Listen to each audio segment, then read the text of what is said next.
On Select, I see what you're doing. Thank you. Appreciate you, my boy. We are going to be live on YouTube, both the Academy and on King Academics. I appreciate you guys. And we'll figure out what's going on with Kick. Hey, first things first, I need for y'all to let me know, how's my camera looking? Is my camera looking good? Like, I did some troubleshooting. I ain't gonna lie to you, chat, I've been streaming for how long? I've been streaming for like 13 years. I didn't realize I was not streaming in 4K. I was streaming in 1080p. So I had to change the stream to 4K. Because I bought a 4K camera, but apparently, even if you were broadcasting in 4K, but the stream is in 1080p. Anyway, I was figuring shit out, chat. Today I had time. So actually, let me load up the King Academics channel. Do I look good? I look crisp? Is your boy looking good? Nah? Let me click on the stream to see. Yeah, y'all should be able to click on 4K. 4K. We doing good? Okay, I'm on the Academy. I'm looking at it. It's about to pop up over there. Drill. Because you know what I hate? You know, they post a lot of clips of our stream, and when I look at them, I'm like, God damn, why is my shit always so blurry? It's not finally, no, chat, the whole stream was never in 4K. I'm finally streaming in 4K as of today. And it's not like equipment. I didn't click the 4K button. Make myself bigger? Pause. Come on now.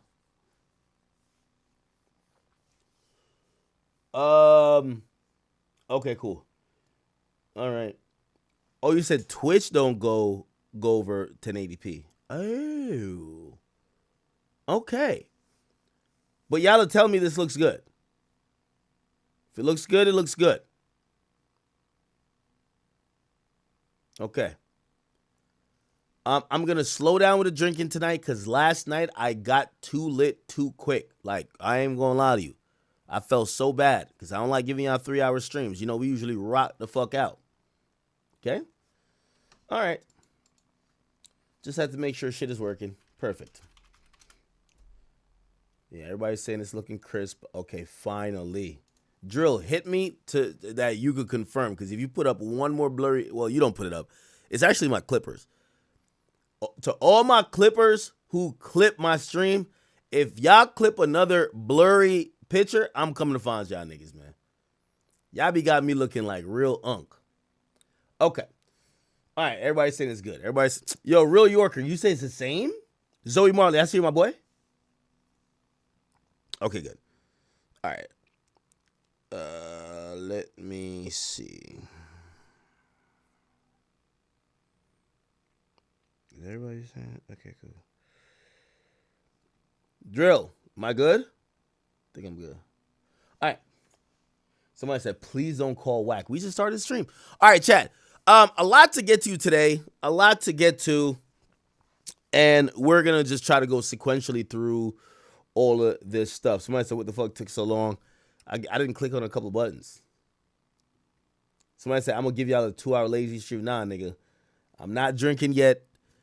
Once I start drinking, I'm on crash out time. Nikki, I see you in the chat, girl. Silver Surfer, what's popping? We're actually going to start out with Max B today. Speaking of the Silver Surfer. Chat, if you guys don't know, Max B is out. And shout out to all my New Yorkers. He's out. He's making his rounds. And apparently Max B, you know, people were thinking he's kind of like, you know, the two guys been out are these two guys right here, right? We got Max B over here, and then we got Blueface over here. Blueface has been out. He's on some gangbanging shit, I would say, because he's out here talking about a schoolyard run this. He's kind of sending subliminals at his perceived gang ops. So he's the guy not getting out of jail saying, oh, it's time to calm it down. Now, I do think this is a big change from most of the rappers who came out of jail. The majority of rappers coming out of jail, they're coming out like really reformed. You know what I mean? You lock these niggas in isolation for like 30 days. They can't get their butlers. They're lean. They can't fuck the 20 bitches they're fucking. They come back out and they're like, they've learned their lesson. While they're free and they don't learn their lesson, they're like, fuck the judge, fuck this, fuck that. They get locked up for a while. They all come out. They're saying, yes, ma'am. They're speaking proper English. These motherfuckers don't jaywalk. They've learned their fucking lesson. The only two, or the only one is Blueface. He come out, look like he got tougher in jail. But he did tell us, I can't wait to get to jail, because he said he was waiting for the squabbles. So I'm guessing the squabbles went good. I mean, he got some, they were doing some, Doodle Bob must have caught him in jail. They were writing on his face and shit. But he's back out and he's ready to do, get more gangster. But we saw Max B, who looked like maybe Max B got the same energy, and I'll tell you why. Max B recently been doing some clubs. And at these club performances or hostings, they're extremely packed. Everybody wants to see, everybody got their little Coogee sweater out. Everybody's bringing it back to the late 2000s, pretty much when he was running New York. It's a lot, the old heads is activated. And while at a recent club event, he performed a couple of his songs. But the one that took social media by storm is a song called, what's it called? Grand something? But it's a song, regardless, it's a song that's dissing Jim Jones. Now, it was a song that he basically is pretending, or not pretending, because supposedly some people have all type of sides to the story. It's a song where he's telling Jim Jones, I fucked your bitch, okay? And I'm going to say it respectfully because that's Jim Jones, I believe is Jim Jones' wife or wife-to-be, his fiance. But some of you guys might know the song because it did go super viral just because he was like, yo, she touched it in Miami, okay? Now, let me see if I could get, here we go. I'll find it on Twitter. You can find the clips a little bit faster. So at one of his recent outings, Max B. Jim Jones. Okay. Here we go. Yeah, I think the song's called Grand Crew or something. Hey.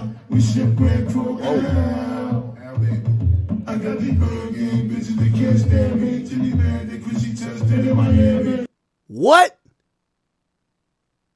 What?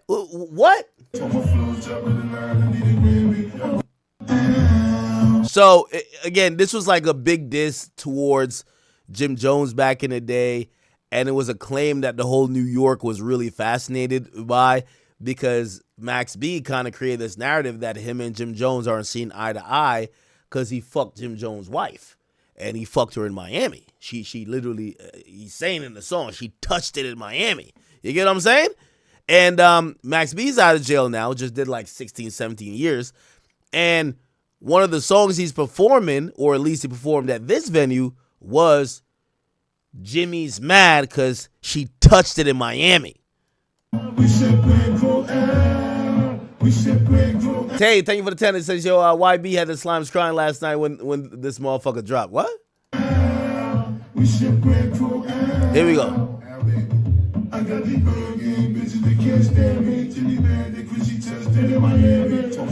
Damn, I forgot how the lyrics go. Grand Crew, Max B lyrics.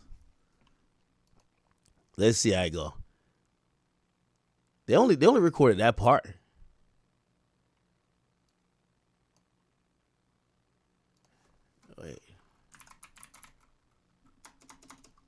Wait. This is the song, right? Grand Crew. Oh, right here. No, it's We Sip Grand Crew. Okay. Max B is legendary because this nigga used to just have kind of when you think about it in isolation, it sounds a little sus. Ow! Like a grown man saying, ow! Sounds a little bit gay, but it's the wave god, man. It was Max Big Avell. So We Sip Grand Crew, ow! It's I got these Bird Gang bitches, they can't stand me. Jimmy mad that Chrissy touched it in Miami. Holy. Now, I'm going to be honest with you. I've heard that Jim Jones crashes out over anything where people are talking about his chick. So, wait, is my camera lagging? Y'all got to let me know. My camera looks like it's lagging on my end. I don't know. Hold on now. Don't let me have to switch back to 1080p. I still got my DSLR cameras right here. Anyway, okay. So those were the lyrics. This song came out what is it? 2008. And in 2008, Grant's called me. This shit must be lagging.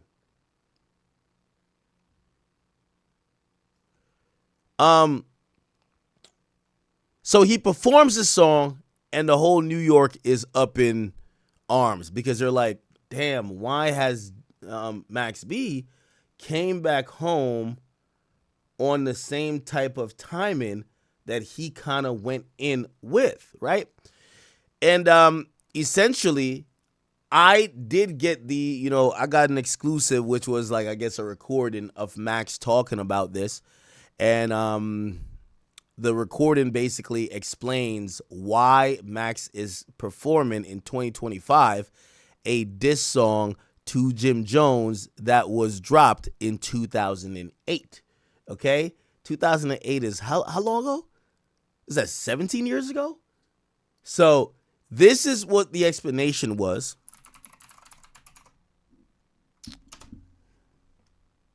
Actually, I put it on Twitter. I like playing it on Twitter. Chat, keep monitoring if my camera is lagging. If my camera keeps lagging, I could do a few things, try to fix it. Here we go. Yo, what's good? Yo, what's goody, bro? What's good, Black? What's the fuck going on, B? Fuck is the vibe. Nah, shit, I ain't on nothing, chilling with the motherfucking what the fuck, some shit last night in Jersey and some other shit. What's going on, B?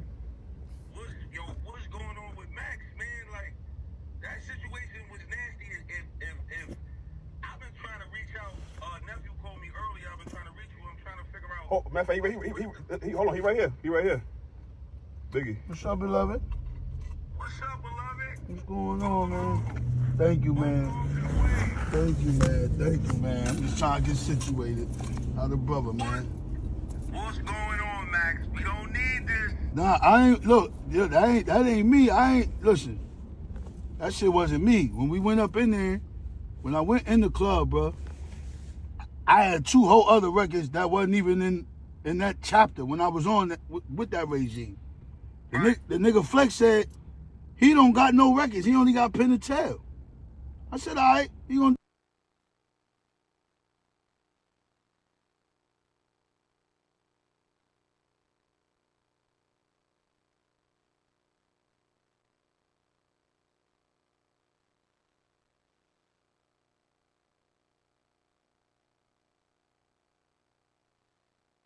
we only was doing like one maybe 2 songs. Mm-hmm. Right. The nigga did 2 hooks of Pen and Tail, and then play the Grand Crew joint. So now I'm just saying what's up to the nigga, embracing the nigga. I'm like, I ain't know what was going on. I ain't even know the words to the shit.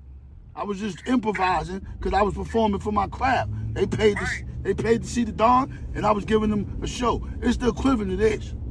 You got a motherfucking 2 wrestlers, and some shit go wrong in the ring. Do this, and the cameras is rolling. Do they stop or do they keep wrestling? You gotta. Right, nah. So that's all that was. Nah, though, Max, that one right there, that shit was supposed to be record scratch. Like, I'm saying, I'm not the DJ.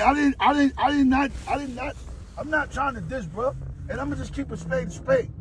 If I want to diss a nigga, I go in there and do something crispy. I'm not gonna spit that old shit. I ain't even know the words to that old shit, my nigga. My shit like that. I could go in the stew right now. Any 100 of them, I got access to.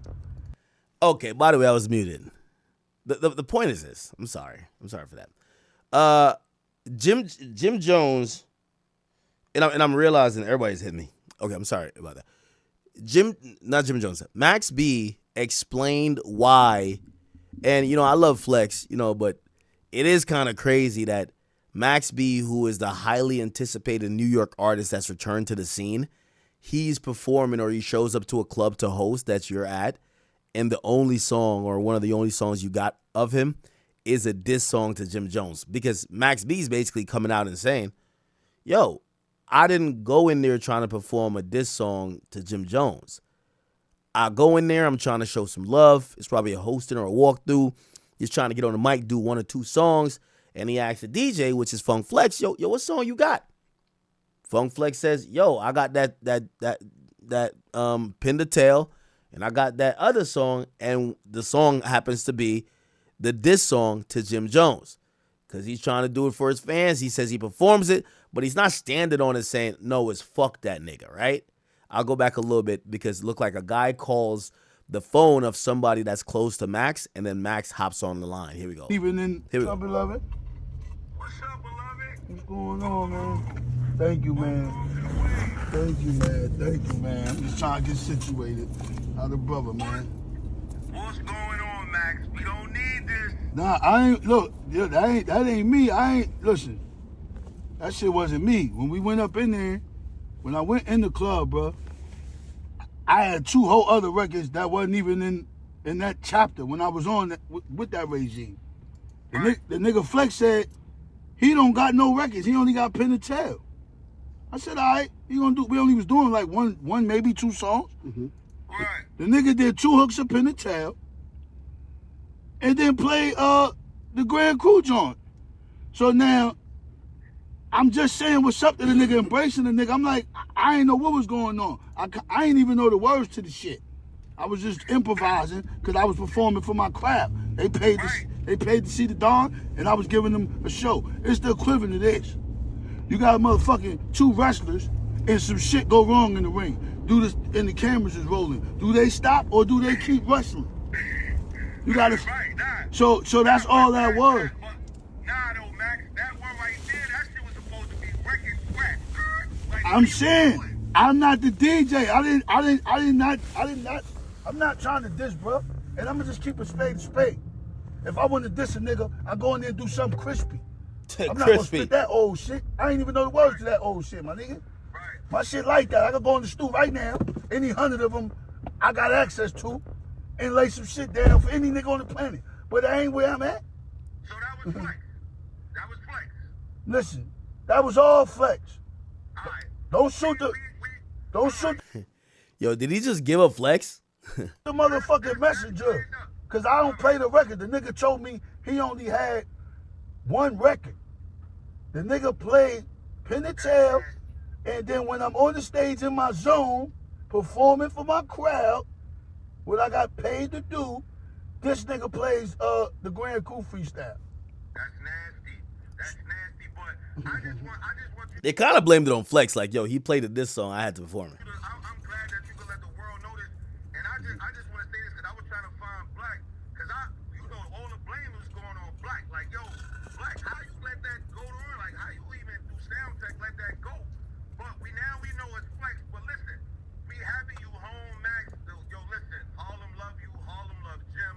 Harlem love Cam, Mace, Harlem World. Everybody. I love niggas too. You heard? Pause. We don't need that, man. Yo, listen, we know everything that happened. That's 18 years ago. Y'all niggas was kids, damn near. We need y'all together, bro. If y'all can't, you know what I mean, put that difference to the side, but at least just keep it peaceful. Let me tell you something. We all family, man. We all got wives. That shit was a different time. I'm not out here disrespecting nobody, lady. It was a different time. If somebody felt offended from the last night performance, to anybody who I've offended, my bad, I apologize. Sincerely apologize from the bottom of my heart. But it wasn't a diss for nobody. I was just improvising, just to keep y'all up to speed. All right? You already know the internet been going fucking crazy since I've been out, trying to make some shit, and what it ain't is. So that's just the enemy trying to tap in to the 5D cosmic layer and put some shit negative out there that niggas not even into. I'm running around here with my kids, and I'm getting money. Okay. So, you know, he kind of de-escalates it. And obviously, if you guys don't know the whole feud between Jim Jones and Max B, it kind of goes back and it's pretty deep. Max B was signed to Jim Jones at some point. Jim Jones, Max B feud. And I believe, I don't know how things even got that deep. Hold on. Let me watch this. Jim Jones were 2 of the biggest rappers from Harlem to blow up in the rap game. But even though they started out cool, ego and jealousy turned them against each other. This is how they went from close homies to starting one of the wildest beefs in rap history. Okay. Max B. All right, this will catch us up to speed real quick. And by the way, just for the updated version, again, the whole New York City's buzzing because they think it's a old beef getting reignited. Max B, we've gotten the audio exclusively and put it out. Max B is not trying to diss Jim Jones. He's not standing on that. He's not trying to beef with him. However, the context of why people are interested in this beef will be explained by this video, okay? He and Jim Jones both grew up in Harlem, which was one of the most dangerous parts of New York at the time. Harlem in the late 80s and 90s was hit hard by the crack epidemic, but it also created tons of hip-hop legends like Big L and Dame Dash. Max B grew up in the Abraham Lincoln Projects in East Harlem. His mom was addicted to crack, and she even served 1.5 years in jail when Max was a kid. So Max was mostly raised by his grandparents in a religious household. Going to church inspired his love. Okay, let's just skip past this. When did they meet each other? So Cam linked up with Jim Jones to start Dipset. Dipset started making waves in the early 2000s after Cam signed a deal with Dame Dash and Jay-Z's group, Rockefeller Records. Over the next few years, Cam and the rest of the crew went on a major run. In 2002, Cam dropped his classic album, Come Home With Me. They followed that up with the first Dipset album, Diplomatic Immunity. Then Jim Jones dropped his first project called On My Way to Church. So by the time Max B got out in 2005, Dipset was on top of the world. Max wanted to switch up how he moved and focus on his rap career, so he started kicking it with Cam and the rest of Dipset. Max started doing features and ended up on 2 songs from Jim Jones' second project, Harlem, Diary of a Summer. The next year, Max also did the hook for the Cameron song, You Gotta Love It, which was a diss track about Jay-Z. The wild diss and Max's deep singing voice caught people's attention immediately, and suddenly everyone was talking about Max B. The same year, Max also dropped his first mixtape, $1 Million Baby. Around that time, Jim Jones also started his own label and spin-off group called Bird Gang. Jim Jones invited Max B to be a member, along with another Dipset affiliate named Stack Bundles. Max worked on Bird Gang's first mixtape, M.O.B., and also appeared on Jim Jones' next mixtape, The 7 Day Theory. Max B not only had the musical talent, but he also had the street cred after serving close to 8 years in prison. Wait. So it seemed like Max B did 8 years in prison before he did 17? Wait, how old is Max B? How old is Max B? He's 47. He just did like 17 years, and he did 8 before. So 25 of his 47 years is in prison? That's crazy. B was about to be the next Dipset member to blow up. But just when he was starting to gain momentum, Max caught another case that would eventually take him off the streets for good. On September 29th, 2006, Max was arrested and charged with murder and conspiracy to commit robbery after police accused him of being the mastermind in a wild heist gone wrong. In 2005, Max met a woman named Gina Conway at a Jim Jones show in Myrtle Beach. Gina was a huge Dipset fan and wanted to get backstage to meet Joel's and Cameron. But when she found out they weren't there, Gina started kicking it with Max B instead. They ended up dating, and Gina moved in with Max in the Bronx, where she worked at a strip club while Max was grinding with his rap career. But the relationship was pretty toxic. Gina was a prostitute, and Max was hooking up with multiple women at the same time. Shit. They kept breaking up, and Gina eventually moved back down south, only for Max to convince her to come back to New York. One time, Gina came back and found Max living with another woman who was pregnant with his baby. Somehow, Gina ended up moving in with Max's brother, Mike, and went back to stripping. The whole story was pretty messed up, but things are about to get even crazier. Wait, you think she went from letting Max fuck to letting Max's brother fuck? I ain't gonna lie, if my shorty moved in with my brother, it would be like, wow. Gina was stripping in the club. She met a dude named Alan Jay Plowden. Jay would always pull up to the club in a brand new white Mercedes with tons of money in the back. One night, Jay started talking to Gina after Max blew her off, and they started hanging out. Jay would always take Gina on shopping sprees and spoil her with champagne and new clothes. Gina ended up going with Jay to a Holiday Inn where he was staying with his partner, David Taylor. It turns out that David Taylor and Jay Plowden were running a mortgage and mail fraud scheme, which is why they had so much cash. Gina Conway saw all the cash Jay had in his hotel room, so she stole his key card on the way out and decided to call. Is she bad? She not bad, chat. It's like a mid. Actually, this is probably bad in 2006, right? 2008 or whatever. Yeah, this is probably bad. You know why? Chat, there's no lip fillers. That shit didn't exist then. No BBLs, no extra shit, no surgeries. Yeah. Nah, this ain't bad, chat. This ain't bad. Max B to plan a robbery. According to Gina, she met up with Max back at the Lincoln Projects in Harlem. Max was mad that she'd been gone, so Gina decided to make him jealous by telling him all about Jay Plowden and all the money he had back at the hotel room. Jay told Gina he was going to the club, so she thought it would give her the perfect opportunity to rob the hotel room while he was gone. According to Gina, Max B called his cousin, Kelvin Leardham. Max told Gina that if she took Kelvin to the hotel room to take the money, he'd love her forever. So, Gina and Kelvin went back to the Holiday Inn, but when they got there, they found Jay in the room with another woman named Giselle Neves. In another wild twist, Giselle Neves was also there to rob Jay Plowden. Giselle saw Jay in his new Mercedes and planned to go back to his hotel room to steal the keys. But before she had the chance, Gina and Kelvin burst into the room. Kelvin and Gina tied up Jay and Giselle and started trashing the room looking for the cash. They couldn't find enough money, so Gina demanded Jay call his partner David Taylor. David was sleeping on another floor and came down when Jay called him. As soon as David came into the room, Kelvin pointed a gun in his face and they started fighting. During the struggle, David ended up getting shot in the head and died. Gina and Kelvin got away with $30,000 in cash. But it didn't take long for the police to track them down and find out that Gina still had Jay Plowden's laptop. Oh, chat, I just figured it out. By the way, Grand Wizard, I figured it out. Yeah, I'm streaming 4K. And supposedly Twitch doesn't accept it, but also Kick. So that's why Kick is rejecting it. So as soon as Kick realized that my output is 4K, it's clipping it. Oh, okay. So I would have to, I think I would have to like change a setting on OBS to adjust to what Kick accepts. Yeah, I'm streaming too high quality. Holy, yo, the whole time I'm streaming low quality, everybody's rocking with it. Now I up the quality, they can't rock with it. As soon as they arrested her, Gina started talking.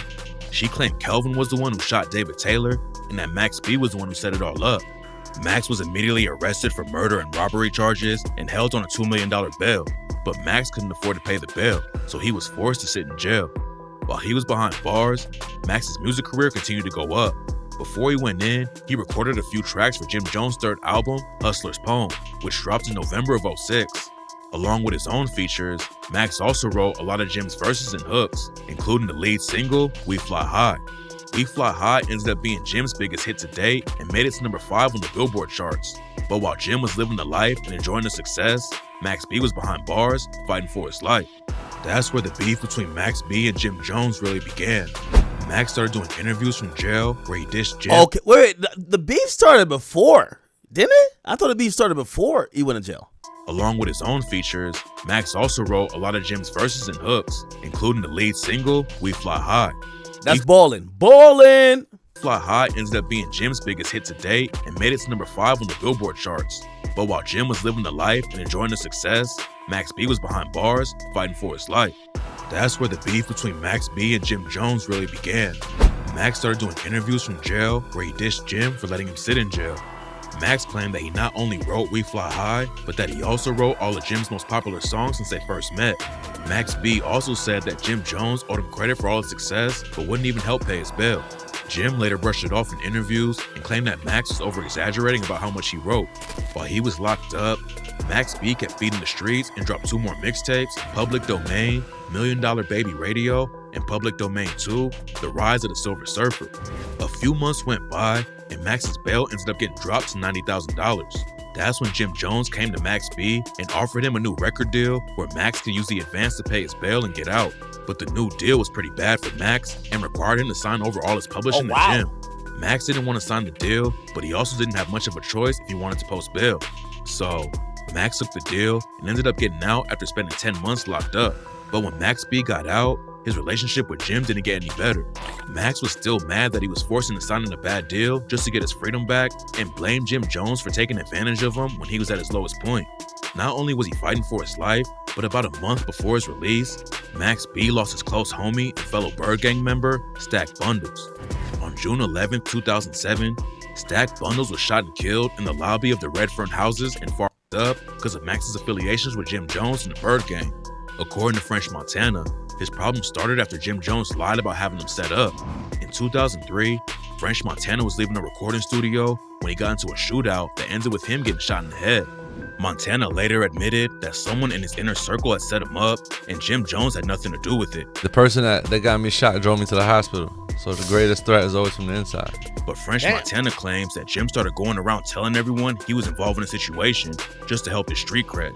Montana clapped back with footage of Jim and the rest of Dipset getting jumped in one of his Cocaine City DVDs. Then while Dipset was on tour with Bad Boy Records, Jim Jones got into an altercation with one of Biggie Small's homies, C. Gutta. Jim and C. Gutta kept running into each other and getting into small fights. But eventually, it led to a massive brawl at Rucker Park in Harlem between Dipset and Junior Mafia. There was footage of Jim Jones and the rest of Dipset getting beat up and run out of Rucker Park. So, French Montana used the footage in Cocaine City, Volume 4, to get back at. The funny part is I think Jim Jones right now is cool with French Montana. Jim, which is what first started their beef. When Max B officially left Bird Gang and linked up with French Montana. Yo, French Montana's came a long way, man. French Montana used to look like a Down syndrome, just pudgy island boy back in the day. Like, now that nigga look fly and lit. You know what I mean? Yo, money could change a lot, bro. I kid you not. They both started taking shots at Jim Jones together. Around the same time, Max B dropped a mixtape called Public Domain 3, where he dissed Jim Jones and the rest of Dipset. The cover showed Max B in a graveyard surrounded by tombstones that said, "Here lies Millie Jim Jones," and "Here lies Vanilli Joel Santana." Milli Vanilli was a pop group from the 90s who got exposed for lip-syncing other people's music. So Max was taking shots at Jim Jones and Joel's for stealing songs from him and other members of Bird Gang and trying to pretend like it was their own.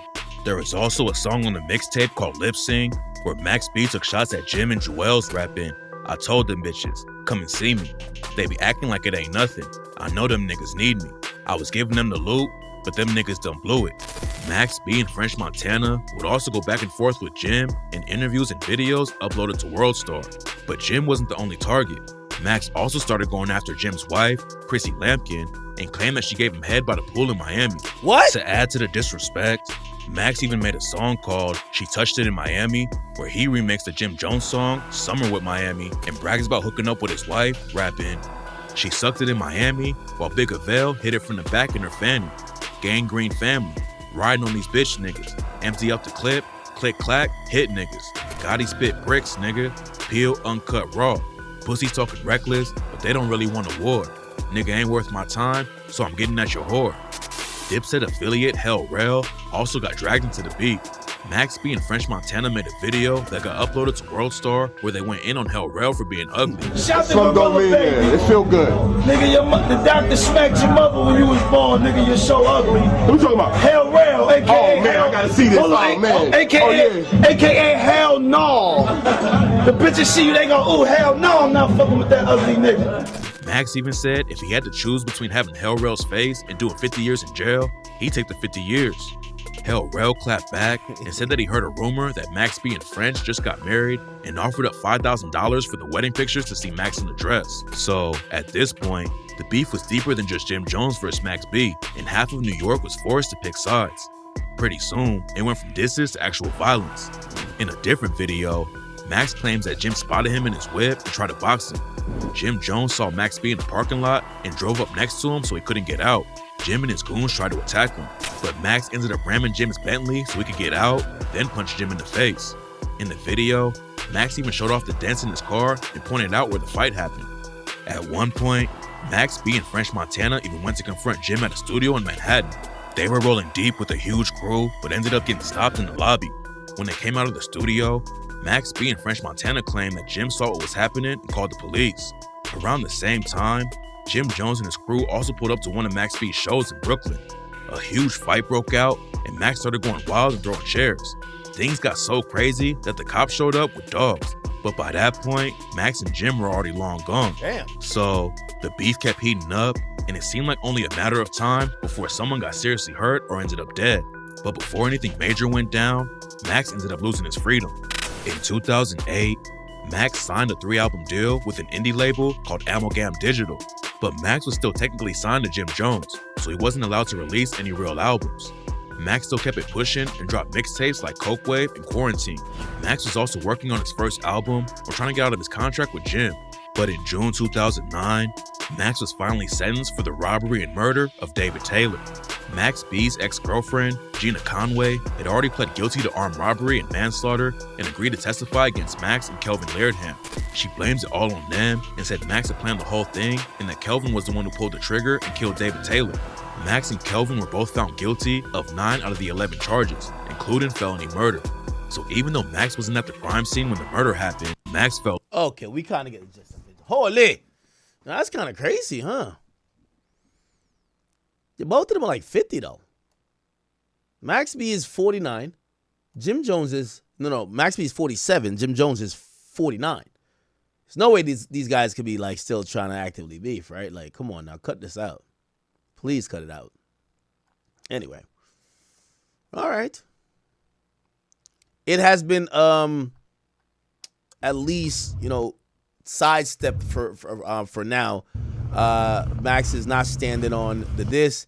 He's basically saying, I don't have a problem with the nigga, and also if I was gonna diss him, I would just make a new diss song, not use an old one. So shout out to both brothers, and obviously, they too old to be having the newest beef in New York City. I'm gonna keep it a bean, all right.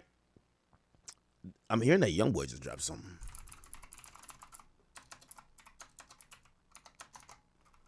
What YoungBoy just dropped?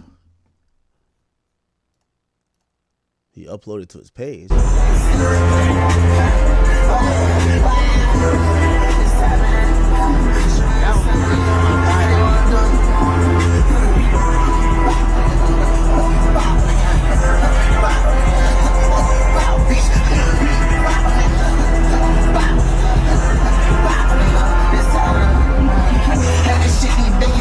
Leaving the kids up in the city.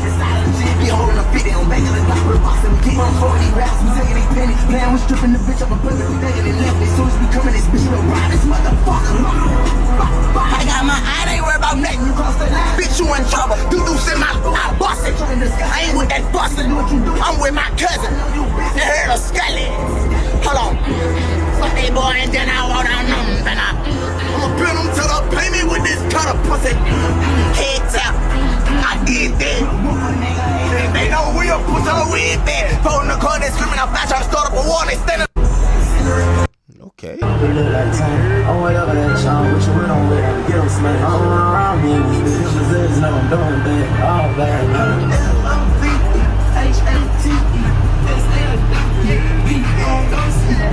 B-W-E-L, you don't want to be R-E-A-B, my pets hate me, let it go, Hey, hold on. Is that what I think it is? I ain't trying to point it out because they won't call me police, chat. That ain't what I think it is. Hold on, right? This is what I be telling y'all. One thing about YB, that nigga don't care about the law. He don't care about nothing. He not gonna let nothing come in between him and his expression. Half of these niggas, they go to jail for 30 minutes and they come out like, I ain't gonna lie to you. That's what I was saying about Baby. Respectfully, I ain't trying to say nothing. I ain't trying to diss him or nothing. But ever since he heard there was an investigation into him, that nigga been making tricking music. He stopped talking tough. YoungBoy go to jail. He get investigated. He make tougher music. He on timing. He don't care, bro. I ain't gonna lie. Yo, he get locked up. Yo, that nigga went through hell for 5 years for having a gun. As soon as he now clear, guess what he back to doing? Yeah, this is a nigga that can't learn. He's a nigga that can't learn. This is a real crash out. I'm sorry. Look, oh shit. Yo, this is what I'm telling you, man. This guy right here, honestly, and I know some people, they misinterpret what I say. So I always got to speak intelligently that people can't be like, yo, look at Ack. He's just promoting violence. No. I don't think YoungBoy is taking out a gun and shooting people every day. YoungBoy understands the perception of him, right? I'm not saying he's not like that. He's not like that either. But he understands the perception. His fans wants to see the shit. You get what I'm saying? The thing is, everybody else, like, as soon as they get a parking ticket or get they get locked up for 25 minutes, they change their whole image. They go do prison reform. They said, that's not my crew no more. They're disavowing it. The more they lock YB up, the tougher he get, the more he's street. I ain't gonna lie to you. You don't, yo, you hear him kind of like, you know what I mean, like Double Dutch, like, yeah, I ain't gonna lie, I'm about to stop the violence. Yo, this was Youngboy a month ago. Yo, everybody know how this is gonna go. Here we go. Youngboy Atlanta accept award. This is Youngboy right here. Community. I really appreciate you for that. And by y'all doing this for me, I want to say something, cause I want to be honest with y'all. No, I don't tote guns no more. He don't tote guns no more. This my goat. This my goat. I'm sorry. This my street goat. I'm sorry. Yo, Fonnie Willis done scared all the Atlanta. Yo, Atlanta used to be home of the Dracos. We ain't seen a Draco since. Yo, Fonnie Willis got Atlanta rappers scared to even be near a gun. Not YB. YB just got out the fence. Yo, give me all the guns. Give me all the guns. Yeah. I don't tote guns no more. And let me say something smart, because people gonna clip me and they're gonna post it as rage bait for all the Atlanta niggas who feel like they're getting hoed when I say it. Music is perception. Okay? If YB knows the image, like, he's not a dumb nigga, my nigga. Like, he knows. Yo, right now, YB is like one of the only street niggas that's still on crash out mode. Everybody else is rapping about some hooked on phonics shit right now. Okay? Fonnie Willis got them scared. They can't rap tough. Young Thug can't say slime or slat. He's over there performing in front of the courthouse. None of the tough niggas can rap tough no more. YB, he's rapping tougher than he's ever rapped. Here's the thing. His fans don't want him to be on no, like, and by the way, his music is multifaceted. He make music, you know, about pain, him going through shit. But niggas know when it come to crash out music, nobody does it better than YB. So here's the thing. I'm not saying he about to kill somebody. But, shit, is he going to be toting some shit while he making a video? Yeah, nigga, that's how it go.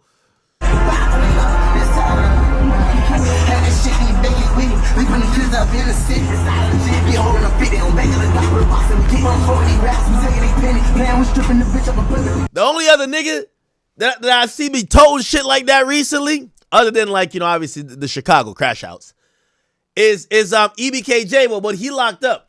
That's what I'm saying. Yo, imagine if Youngboy had went on tour with EBKJ. Oh my God. It would be like a military war zone, bruh.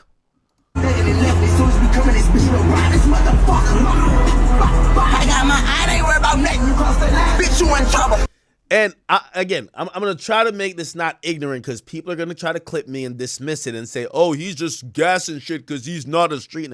No. Music is about perception.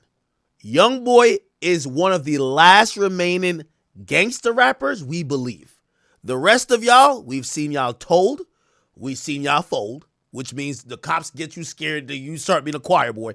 We've seen y'all backflip. We've seen y'all get... Everybody done got exposed. All the street rappers. Well, Savage didn't get exposed yet. So that's why I think Savage about to drop some crazy shit. Feel me? Yo, Savage gonna drop some crazy shit. But the rest of the street rappers, this is why street rap is down. We don't even believe these niggas no more. Like, YB, we still believe him, and he's giving the imagery, he's keeping the 360 view that a fan is gonna see, that you are going to believe in him. You get what I'm saying? I ain't with that bustin'. I'm with my cousin. You heard of Scully. Hold on. Fuck that boy and then I walk down them. I'ma pin him till they pay me with this cut of pussy. Head tap. I did that. Oh shit. They know we a pussy with that. Phone the car, they screaming out fast, trying to start up a war, they standing. Yo, NLE Chopper, bro. No more break dancing. No more belly rolling and shit like that, gyrating. If you making a diss song at Kentrell Deshaun Golden, you gotta make some killer anthem with like some military tanks, RPGs. That's how he's coming. Tell you. I'm gonna kill your brother. Number, I'm a motherfucking problem. In the front of me, got me. What you want? I got these niggas don't fuck with me. Count my pocket. They count my pockets. They trying to catch me with this chop. They just want to put my motion on me. Jesus got this nigga got a weapon wheel right now. Y'all know all the rappers right now. It's like, this ain't fair, man. This ain't motherfucking fair. Because you know what it is? Yo, it's and I know y'all gonna be like, yo, act your Ron Youngboy's dick. Pause. No, I'm not. Like, chat. He's probably the only rapper that gets to the level of, yo, he's doing an arena. He just came off a $75 million tour. It grossed $75 million. Yet we still believe that he's toting guns like ready to shoot a nigga. Usually it's one or the other. If we really think that you're the crash out, you're not going on tour to do an arena. We usually think you're the nigga who goes to, like, you know, you get 1 or 2 shows because you're really living like that. He's the only person that I think maintained the image that he might shoot a nigga today, but he's selling out a stadium tomorrow. And I hope y'all understand what I'm saying. Put in my bottle, I bring your hoe ass in the street.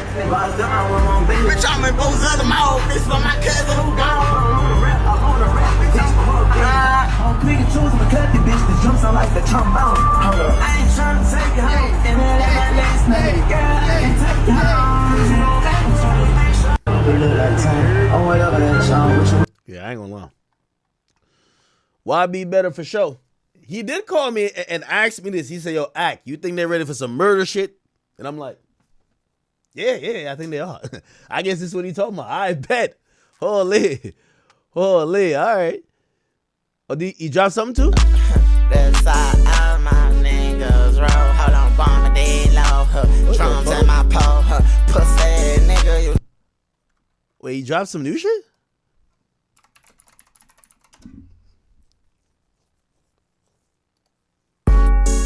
What's the song he samples? Money come.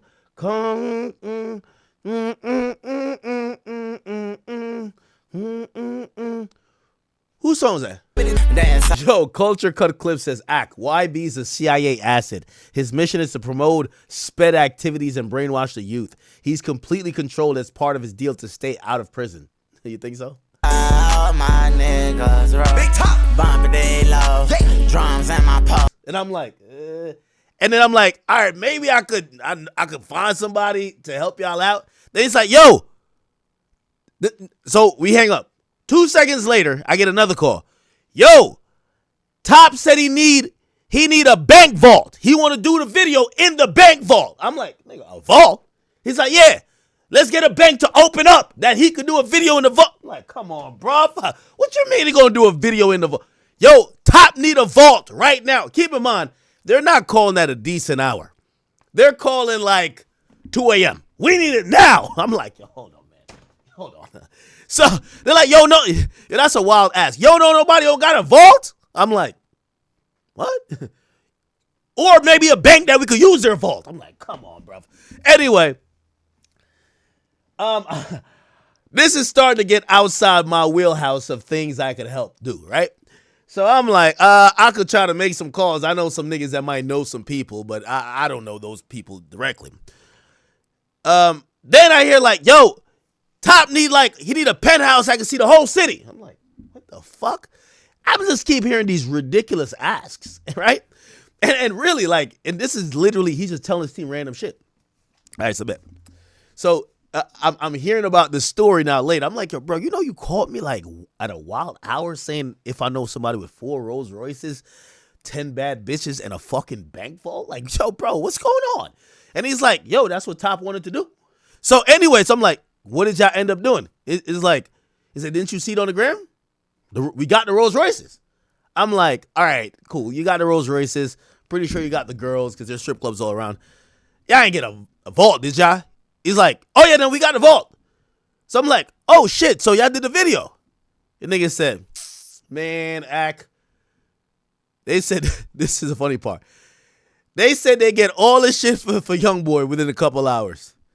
They said YoungBoy goes to the fucking like penthouse and was like, this shit ain't it, man. Get me another penthouse. They're already looking like, nigga, we already spent like 20 grand for this shit for the night. Bigger penthouse, let's go. They gonna get a bigger penthouse. So now they're telling me, they're like, yo, already just off the shit he's asked for, we're 75,000 in.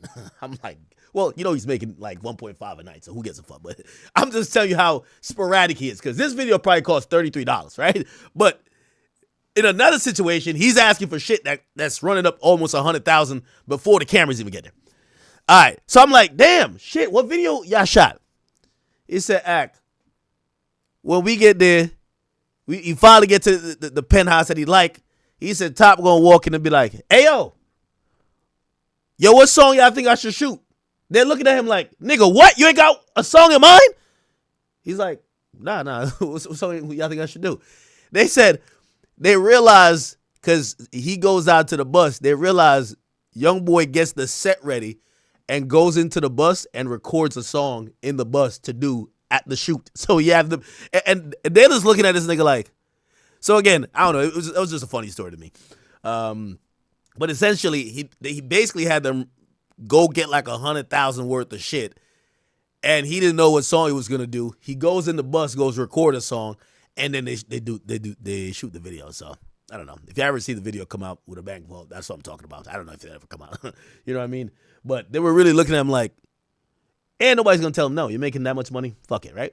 Anyway, YoungBoy's back on his, you know what I mean, pistol toting, doing his thing. You know what I mean? Eventually he'll get back to stop the violence, but not right now. Okay, not right now. Okay. Slime Cry on the way. But clearly he's not going to stop from putting out new music. It is what it is, bro. It is what it is. Again, I know some of y'all think I'm glazing. Maybe I just have a closer perspective to like kind of see how some of the inner workings of what happens with him. And I am giving him credit to where I feel like I don't think he's an idiot, but I think he knows that perception-wise and what he represents, if he just goes gospel, that won't work. And he knows enough that you still got to portray the same things. I'm not saying portray like he's not really living like that, but you got to show people that. You know what I mean? Like niggas want to see Top with the fucking mini Drake, right? Okay. All right. Shout out to YoungBoy. Let's see. What else is going on out here? Blueface looking for love. Okay, my boy. I see you. Oh, we have Max B, who's actually going to be dropping music with French Montana at a later time. Before we get to that, let's actually start with this, though. So, chat, there's a big problem happening in streaming right now. And the big problem is that what happens when you've milked the cow dry and you can't milk it dry any further? So what's happening now, chat, is that streaming subscriber numbers are starting to stall. Year over year, these streaming companies, especially music streaming companies, Spotify specifically, because they're a public company and they actually publish their numbers, they actually are noticing a slowdown in new music subscribers added every quarter. Now, what does that mean when it comes to, for example, the music business? The music business loves to know that they're constantly growing, never stalling, and never shrinking. Why? Music is a part of all our lives. And, you know, with this new plight, and really this is going on for about like 12 years or so, as the labels have gotten in bed with the streaming companies to choose this as the new way to gain the most revenue, which they have done for a couple of years now. They want to know that this is an avenue that's continuing to grow and grow exponentially, because there's lesser people that are being added to Spotify. Basically what I'm saying is most niggas who want to have Spotify either have it already, or they have picked a streaming company. Maybe they're with Apple. Maybe they get their shit through Amazon Music. there's not much new people that's still coming into the market of streaming through DSPs. So the record labels, they're kind of saying, well, this ain't that good. That's not that good. So they want these streaming companies to make up for the lack of new subscribers, which they're really looking at as money.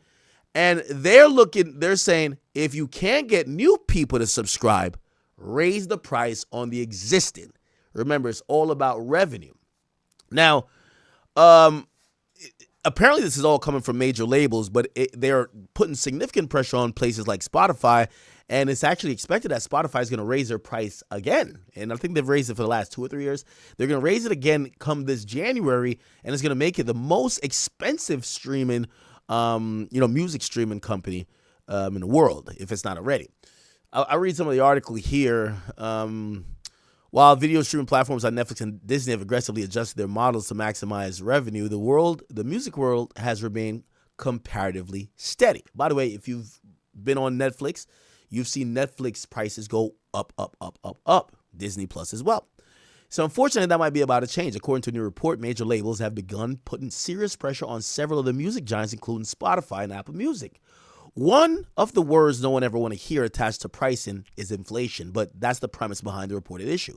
In short, music subscriptions are lagging behind inflation, leading to a push for these services to watch, learn, and follow with the TV streaming juggernauts. As viewers have watched the price of television streaming services like Netflix, Hulu, and Disney Plus, and several others rise, the audio world has been far less significant. However, according to the Financial Times, the pressure is on for the likes of Spotify and Apple Music, as major record labels reportedly believe subscriptions remain relatively cheap. By the way, let me actually pull up the full article here. I said why record labels are what? Okay. Suddenly. Okay, here we go. All right, here we go. So basically, they're trying to keep up with Netflix, and Netflix has been raising the price consistently. Anybody have Netflix in here? Anyone has Netflix? Like, let me know what price you're paying for Netflix currently. Some people might be able to get it in bundles, but they've been pushing Netflix subscriptions out of bundles more and more because they've been saying, this shit's too cheap. By the way, Quick 2910, thank you for the donation. Thank you for the 20. Says, when are you going to do content with Ralphie the Plug and the Stinks in LA? Is Draco the Ruler's brother? I do know Ralphie. I met him at ComplexCon. He's live streaming right now. He's been hustling with streaming for the last 2 years. You could do content with him. Yeah, I do content with him. By the way, B Rive V2, thank you for the 5. He says YouTube Premium that comes with YouTube M is hands down the best. YouTube Music. Yeah, I agree. I do agree. YouTube Premium is really good, but even that, I think that's going to start going up a little bit too. Right now, I think YouTube might be operating at a loss with YouTube Premium that comes included with YouTube Music. If you look at YouTube TV, which is like their comparison model that goes against cable, they had to raise the price up and up because what people are doing, they're doing cord cutting, which means if they have cable, they're canceling their cable subscription. They're like, we're online most of the time. And our TVs are smart TVs. We're just going to get cable or cable channels, traditional cable channels, say ESPN or whatever the case is. We're going to get it through YouTube TV. And what's happening is that the price of YouTube TV is going up. But that is definitely a thing that's happening, chat. Okay? Thank you for the 20. Don Smooth 6354. He says, this is my third super chat asking this damn question, and you ain't read it. Sorry, bro. So could you ask Drake if he would ever do a collab with Chris Brown? Tell him the fans have been wanting this shit. Bro, I'm going to be honest with you. I'm not going to ask Drake that question. Come on. If you're a fan of Drake, you could clearly see maybe him and Chris Brown aren't best of friends when he literally says, I think who bangs a gang, my nigga CB, and then you see CB over here pop locking, dropping it to Not Like Us. Like, come on, bro. You can tell they're not like best. Like, why the fuck would Drake do a collab album? Like, of course they're both GOATs in their own right, but you clearly could tell they're not even speaking, or they're not speaking as frequently because Drake says, I think who bang a nigga gang, my nigga CB, and then you see CB like, Not Like Us. Like, he doing all that shit, like, in the club. You're like, yo, bruh. So, again, nah, I don't think that's going to happen. Don't waste your breath. And I'm going to be honest with you, I don't think you should, respectfully, and this is just my opinion, I don't think you should be expecting any Drake collaborations. I don't think Drake feels he needs or wants to collaborate with none of these niggas. Period. Just leave it there. It's Drake versus everybody. And not necessarily he has a problem with these guys, but I think Drake has shown massive amounts of love to the entire industry, and there's no benefit in him collaborating with someone, even if he has no problems with them. What's the point of Drake collaborating with someone right now? None. You get what I'm saying? I think Drake is going to ride into the foreseeable future and no pun intended, ride in the foreseeable future by just being selfish with the clout. Fuck it. You know what I mean? So, when Iceman drops, I think he might do a few, collabs and stuff, but I think it's going to be really tailored and it's going to be more strategic than ever before. I think before Drake was on some, if it's a hot song, it makes sense. He'll do some shit. I think this time around he's going to be on some fuck all y'all shit. And not necessarily on some beef and shit. It's just bro, these collabs are not helping Drake at this point. You get what I'm saying? Anyway. Somebody said Chris Brown is on another level. Now he won't work with Drake.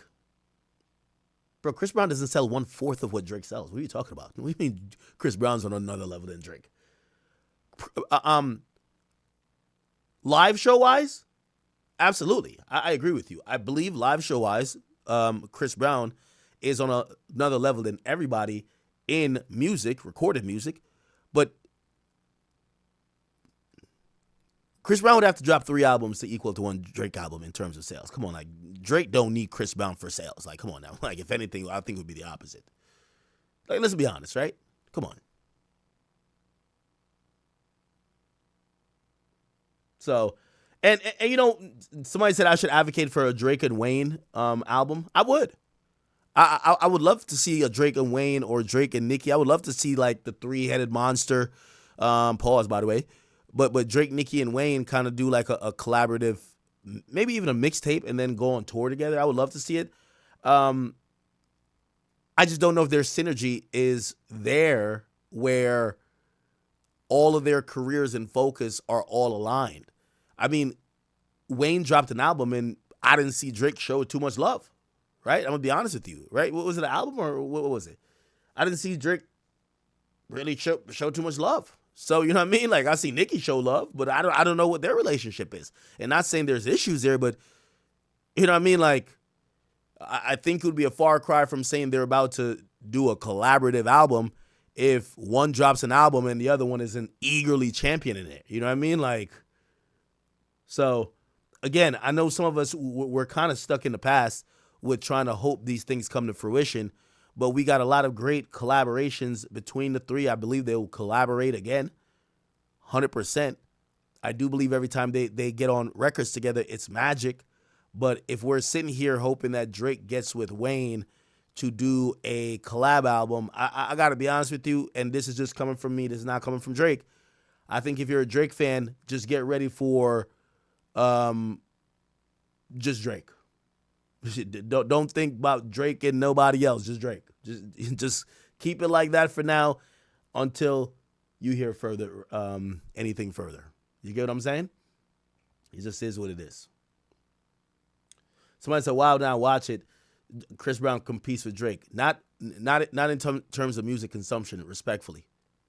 Again, I love Chris Brown, but Chris Brown music consumption is not close to the realm of Drake. Okay? And it's just respectfully. And by the way, we could definitely make a lot of excuses. Hey, well, Chris Brown's, he's making R&B, which is kind of less consumed than hip hop, and that's fine. But we if we're being very fair, I'm looking at Chris Brown's thing right now. 59 million monthly listeners. At least on his popular songs currently, he has 2 songs over 1 billion. One of the songs include Drake, right? No guidance. If I look at Drake Spotify, right? So remember, it's 59 million, 2 songs in his top 10 over 1 billion. I look at Drake Spotify. Drake is at 80 million, so 59 to 80. And then if I look at his most popular right now, top 10 songs, 1, 2, 3, 4. He has 4 songs in his top 10 currently that are over 1 billion, and none of them include Chris Brown. Actually, one actually does include Chris Brown, but it's not 1 billion. I don't even remember this song. Not You Too. It would be dope if they ever linked up, but we just got to be honest. Some of this time has passed, bro. Like, the time has passed. You get what I'm saying? I'm pretty sure at a point people were like, yo, we should get like I don't know. Maybe people were saying like a Jay-Z and like a DMX album or something like that, like a dual album at some point. And then you realize at a point, like probably like around like 2005, 2007, like that time has passed. It's just over. Like, you know what I mean? And I'm not saying it because Chris Brown is irrelevant. He's not. I'm just saying they're both on different paths right now. Right now, Chris Brown is the live show killer. I think his live show has given his career a different entire, facelift, as it should, because he's a fucking GOAT. But I also think when it comes to Drake is also in a different point of his career too, where, for him, it's all about beating down the charts. You know what I mean? Like, again, all the praises that I've seen Chris Brown get was mostly when he went on tour. For Drake, Drake got the biggest tour. We're not giving him credit for that. We're giving him credit if he has a banging album and if he dominates the charts. We care more about charts with Drake more than a tour. And I think for Chris Brown, I think it's different, honestly. I think we care about a live show with him. Even though both have tremendous catalogs. And also, Chris Brown's catalog does stem back to 2006. All right? Thank you for that donation, though. Okay, what was I in the middle of doing? Oh, I was in the middle of reading this out, so I apologize. But brother, hopefully you got your money's worth from that donation. All right, cool. All right. So back to this idea or conversation about why Spotify and Apple Music are getting pressure to raise their prices. Netflix constantly is raising their price to keep up, and as the reality is, as less people join these streaming platforms, there's going to be more pressure to raise the price. So let's keep reading. It says, they said they're claiming it's inflation. It said, as explained, a current Spotify subscription in the United States costs $12, $2 higher than when it initially started 14 years ago. Really? Oh, okay, that's not bad. While that cost may feel modest in comparison to the ever-rising prices of so many things of late, don't expect it to remain the same. So let's get into the inflation argument, right? By the way, worldwide subscription in 2025. Thank you and welcome to the chat game, brother. It says, while subscriptions may view the current price, subscribers may view the current price of music streaming services like Spotify and Apple as reasonable, you may not want to get too comfortable. Not only has the writing been on the wall in recent months with Spotify increasing prices in other countries such as United Kingdom, Switzerland, and Australia, but Financial Times reports that Spotify price increase is just around the corner. According to the report, Spotify is set to raise prices in the United States for the first time since 2024, with the increase slated for the first quarter of 2026. It feels like it was simply a matter of time, but the pressure from labels paired with the tremendous financial upside was likely too much to ignore for Spotify. Is anyone guess what Spotify price will look like after it's getting risen?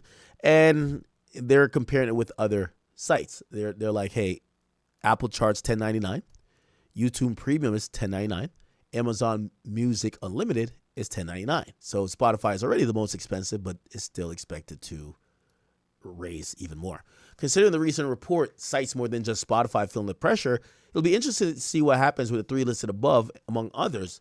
When Spotify increases its price, don't be surprised if the trio, Apple Music, YouTube, and Amazon, follow suit and raise their price in the near future. Even though with a price increase, there's a little debate that music streaming companies haven't been near the Netflix approach. Netflix, which rolled out its premium plan in 2013, has increased the price of that package, along with the basic package, at least every other year from 2016 to 2022, including the year with the switch to high definition, as was detailed before.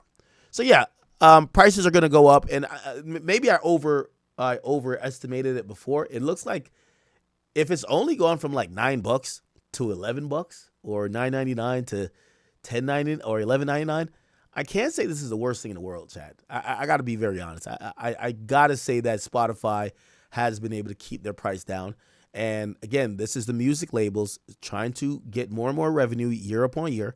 And if they can't get that revenue by the DSPs having more subscribers, they're going to raise the price. So I do think in the next couple of years, if you had to ask me by 2030, they're going to claim inflation, but I think that you're going to be paying at least $20 for Spotify, if you ask me. All right. So, Nina, thank you for becoming a member, or thank you for the resubscription. It says Netflix creates its own movies and documentary/series. And I think that's what differentiates it from Spotify. Spotify's been trying to do that. So Spotify, remember, part of their initiative was, we're signing our own podcasts, and they're trying to create content within and give you like exclusive fixed things that you could get on their website. Like, okay, well, if you want the Rogan podcast, you want this type of podcast, you can come here and get it.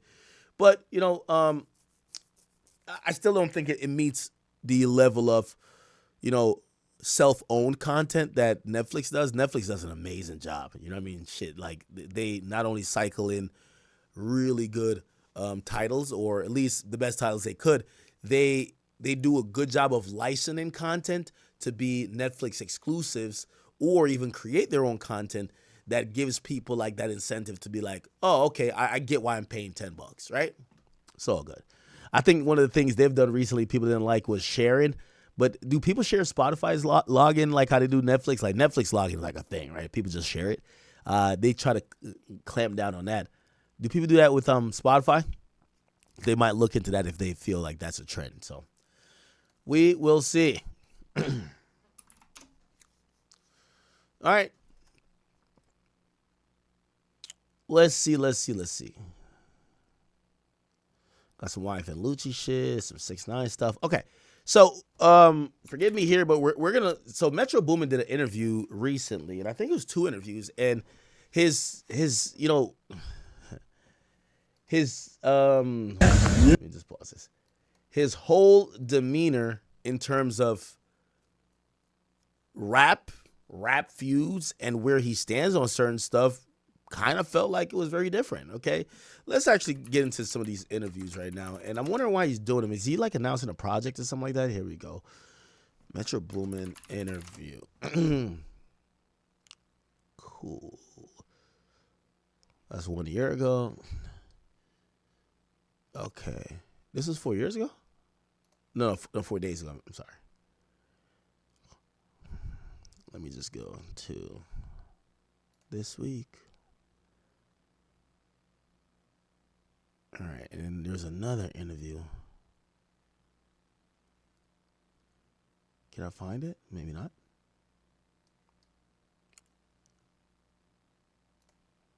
Maybe not. Yeah. Oh, I think this is it. All right. Drake, you know that beat. That beat. Yeah. Here we go. Hate me, I bro. ain't no You hate ain't in my popping up heart. on me, man. I know hate Treat my me heart.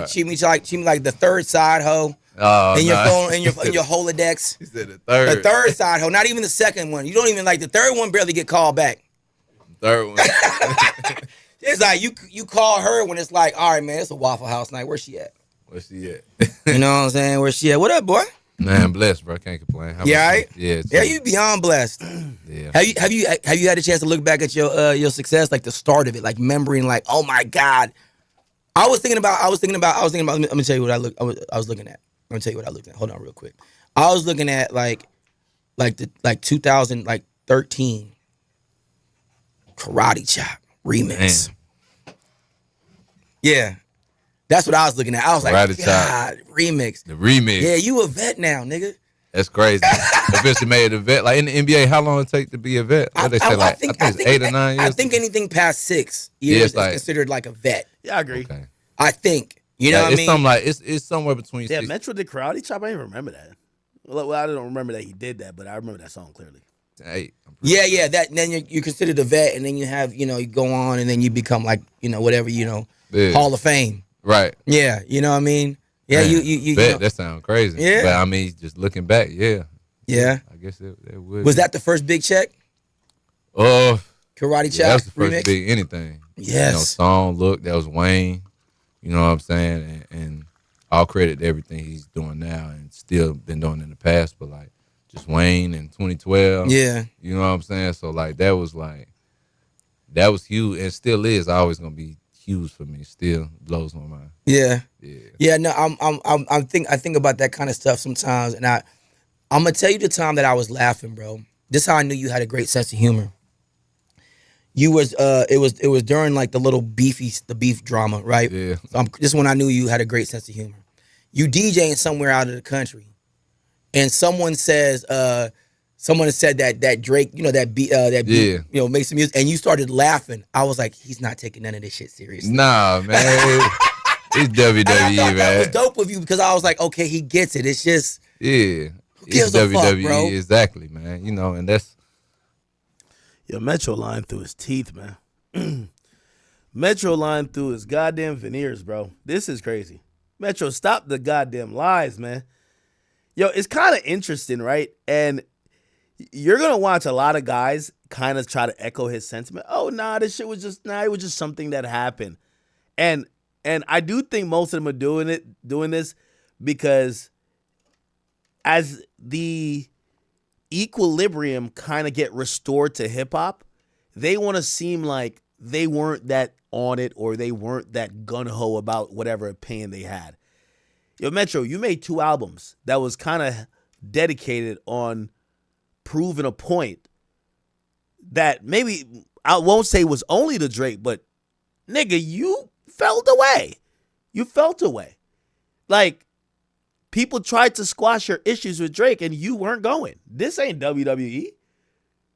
Like, WWE is like, oh, okay, yo, we're performing for the crowd, and then like when the camera's off or we go backstage, we're like, yo, that shit was good, man. Yo, they bought into it. You really don't like Drake. And it's okay to say, yo, it's not serious like we're trying to kill each other, but like, bro, some people don't get along. That's fine. But trying to act like you didn't care is kind of crazy. By the way, ironically, I think when I hear him say this, I think if we would ever get a Kendrick interview that was not scripted and done by SZA, he would probably say the same thing, like, oh, nah, I wasn't, I didn't really care that much. Like, I'm not bothered by Drake. I don't got a problem with him. And that's them trying to like downplay what they really felt. But if you look at all the actions during the battle, the mudslinging, you had Metro basically liking tweets and posts, basically kind of insinuating Drake was some of the worst things you could think of. You had him literally trying to jump, like he was jumping in the middle of it. For him to say, nah, this is all WWE is like, that's like good media train shit. Still grew up from that era of, that's what it was. Before the internet was what it is now, to where it's like personal and fans. Everyone take, yeah. You know what I'm saying? We kind of had both.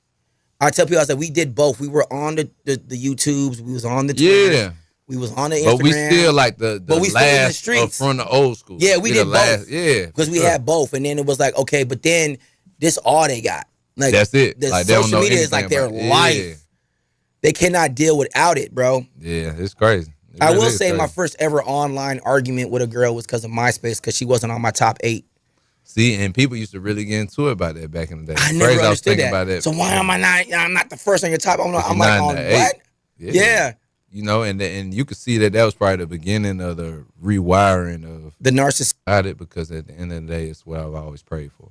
Right. So I can't complain about it, and I do get tired. I'm human like anybody else, but I do try to always still be conscious about. It was just painful, or did you like, no, that was just my preparation? I feel like it's 2 major parts to it. First being my mother, God rest her soul, just on how she raised me. Anything else is like, and I only speak on this a lot. Well, sometimes now I used to not want to speak on it before, but speak on just dealing with my mom passing and everything, because I know that. Now he's being a little bit real, but like that's why I say it's not WWE. You dislike Drake because you feel like Drake was trying to bully you into putting him on a song or giving him a beat, while you were mourning your mom and you felt Drake was insensitive and you felt like anybody who could do that you don't fuck with. You know what I mean? Like, yo, this guy not even like a human. could offer insight and inspiration and hope for other people. To other interviews and things, be like, yo, just don't bring this up. And then the other aspect of it is, you've already kind of like, you talking about 2013 was the breakout boom. By that terrible incident in 2022, you're talking about what, many years of being around stuff that you realize it's fake. For sure. And so now you got this money and fame and power. You go, okay, all that is fake. I only want to give it to my family. And then now your family's gone. Yeah, it's hard, bro. And then even after her passing, like every great moment I would have, like, okay, heroes and that success. Yes. And the success of the Coachella show, and then the success of this and the symphony show, and just so many other milestones. It's just like, it's great. You know, I'm grateful for it. I'm not ungrateful at all. Right. But it just reminds you, like, damn, like, I'm supposed to be sharing this moment with you. Mm-hmm. I'm supposed to be, you know, and it kind of brings me down a little bit again. Do you ever believe in that thing where they say sometimes when someone passes in your life is because you're supposed to give the birth to their spirit again with someone else? I have heard that. You've heard that before? You know, but remember the feed we used to have? Think about how your Instagram page would be if it was just put together by everybody else. Right. Interactions with you. Right. You know what I'm saying? But no, it's you putting up things. So, you know me, they be like, you're a nerd. Insight on stuff like picking up all these gems and knowing how these things were done. You know what I'm saying? Was there inspiration when you heard about Jermaine Dupri doing his gem? Exactly. Not 10 producers on a project. I don't understand how that. But like you can even look at, because it changes the sound. You're right. And that's why a lot of things sound like compilations. They don't sound like one idea. Yes. Or one complete thought. Yeah.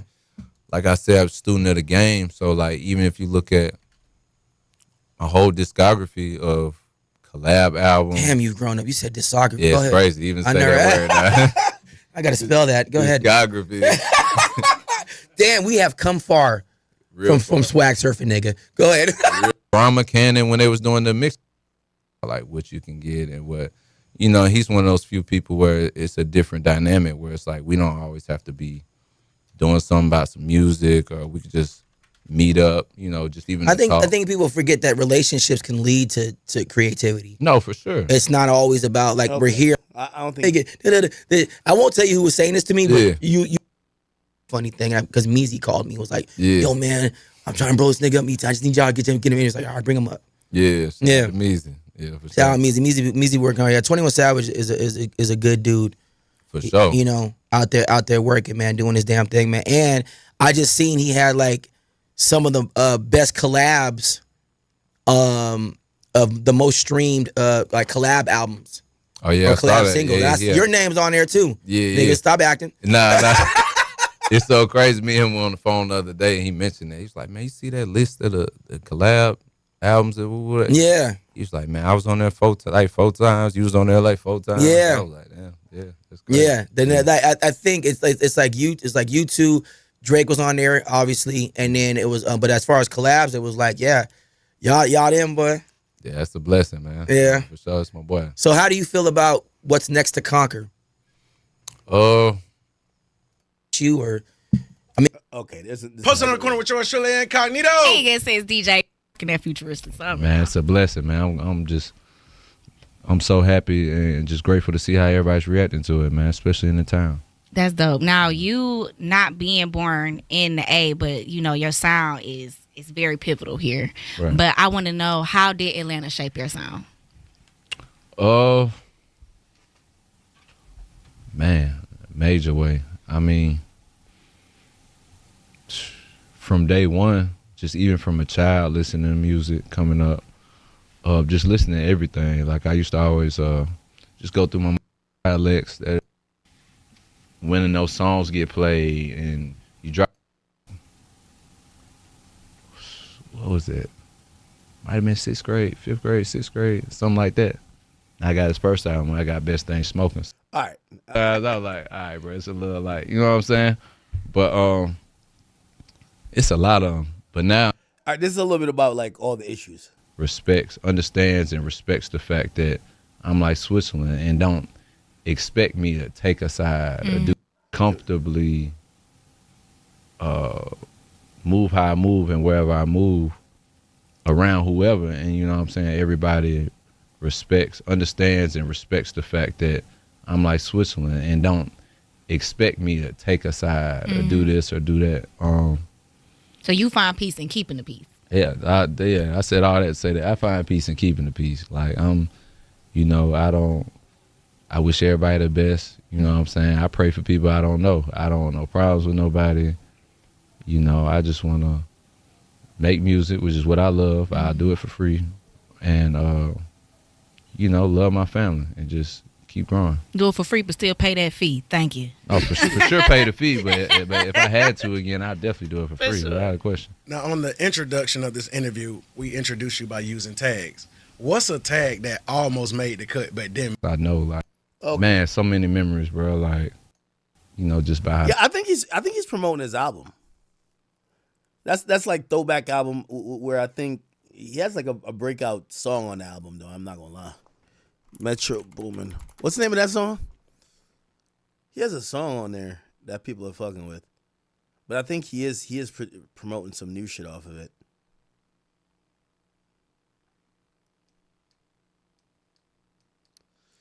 Yeah, I'm gonna be honest with you. I don't think you're gonna get anybody who has been involved in that infamous battle. I think we want to hear real insight. We're just gonna hear a bunch of cap like, oh, it wasn't that serious. This, whatever. Like, that's cap. You know what I mean? Like, these guys obviously, felt a way about each other, acted upon how they felt, and however it fell and laid, they were either happy with it or unhappy with it. But obviously, going forward in the future, they're gonna just act unbothered. What's the name of that song? That was it was a double disc. It's a double disc. Take Me Through There. Yeah, that's the joint, right? Take Me Through There with YK Nice. Okay. All right. All good. Let me see. What else? Yo, Chad, I am going to cap with you, man. Yo, there is a crazy trend that's currently happening where, respectfully, all of the women who are damn near, and I don't want to call them washed up, but the cougars of the game that, had their time in the sun, they're out here drying out like raisins, and I don't mean to I'm not trying to make fun of them. They're not trying to mature. They're not trying to go on to the next phase of their life.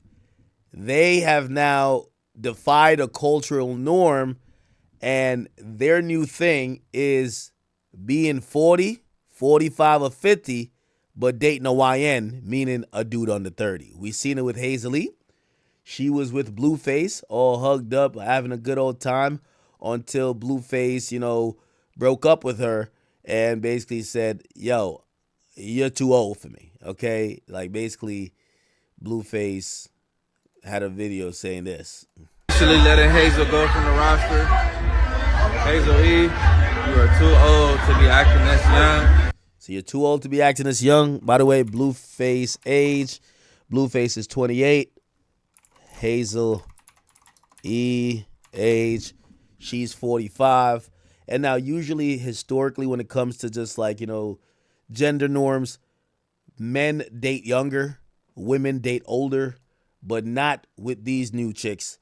It's now the opposite. The older chicks want them a YN, okay?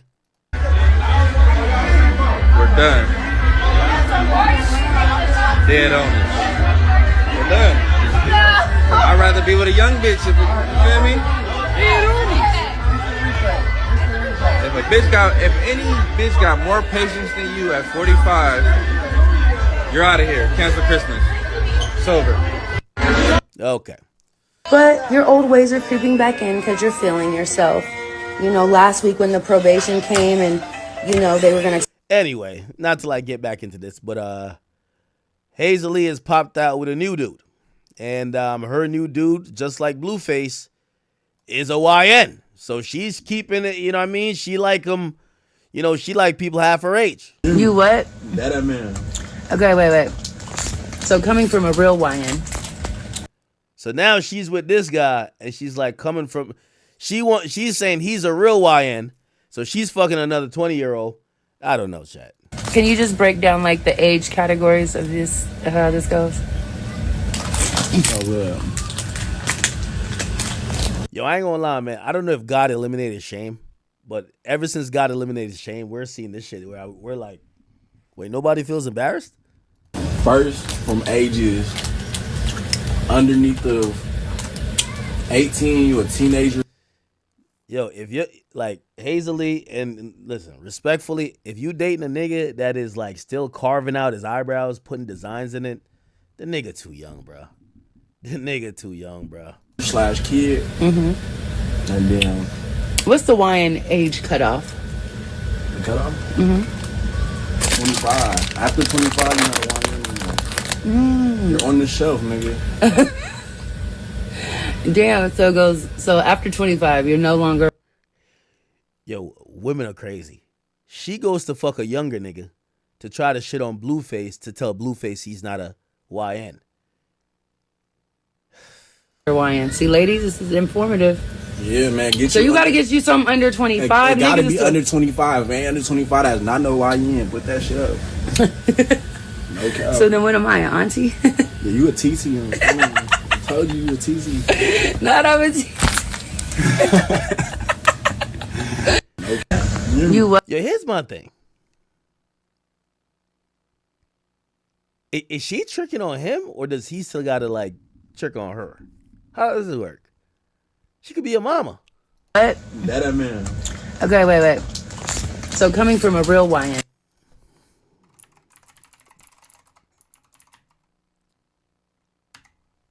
Is it Hazily? Yeah, I'm not sticking on this topic, Chad. I'm just kind of showing you some of the ridiculousness.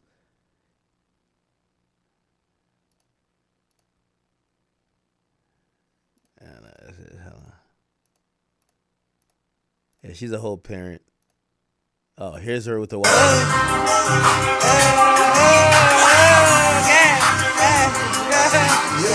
You know what's ironic, though? They want to call Kevin Gates creepy, but these chicks is literally going for niggas who can't legally buy a drink, who can't legally do a motherfucking thing. You get what I'm saying? And, you know, shit, guys, we ain't shaming it. We're like, nigga, keep cracking that shit. You know what I mean? If I don't know if that box hitting like it would be hitting 20 years ago, but fuck it. If that's what you're doing, keep doing it. We're not gonna shame it. But yeah, she got her little YN.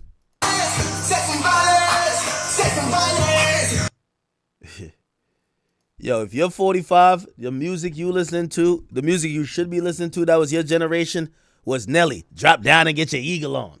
You get what I'm saying? Like, it's hot in, like, that's your type of music. It's hot in here. So when you get a YN and he's over here doing the young boy dance, talking about sex and violence, like, bruh, at some point you gotta look in the mirror. You gotta look in the mirror. If your boyfriend, if you used to be busting it open to Juvenile, back that ass up, and your new YN is over here like doing some John Morant dances, you gotta pack it up. But do your thing. I don't want to judge nobody's life.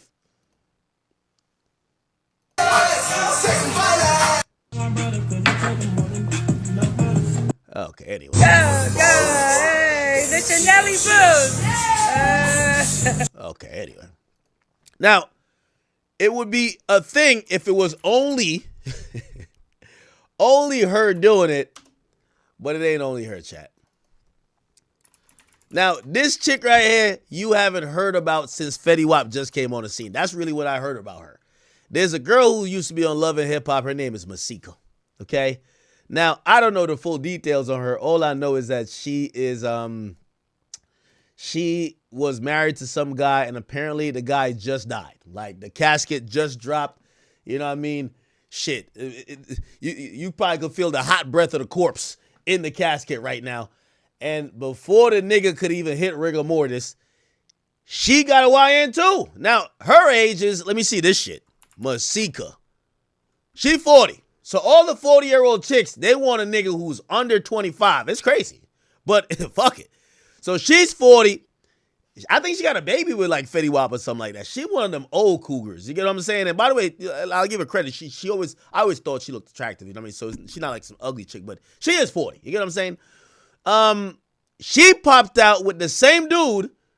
And I don't know if this is a Blueface thing, but this is a dude that was dating Krishan. Bro, they're all sharing pussy juice and bodily fluids at this point, okay? So Masika, she used to be on Love and Hip Hop. She pops out with this guy named Hood Trophy Bino. Check this out. Really? What? And the funny part about it, this is like Stella got her groove back, but it's the Instagram model, what do you call it again? Love and Hip Hop type of version. Cause all these women are recording themselves in bed with a dude that is half their age. That could be their son. And they're eager to show it off. Go tonight. Be a bae. You're not coming tonight. Yes, I am. Coming tomorrow. Like I said, we gonna be in that bitch. No, she not. First of all, I'm going to work, babe. First of all, I'm busy tonight, so I can't come, motherfucker. But I might change my mind. Really? Fuck it. So yeah, I don't know how old this nigga is. Let me see. How old is Hood? Bro, I don't even know the nigga is. Is the nigga even a musician? Oh, he's 25. All right. So he's on the cutoff of being a YN. Yeah. So he's 25, she 40. And then the other one's dating like a 22-year-old. All right, fuck it.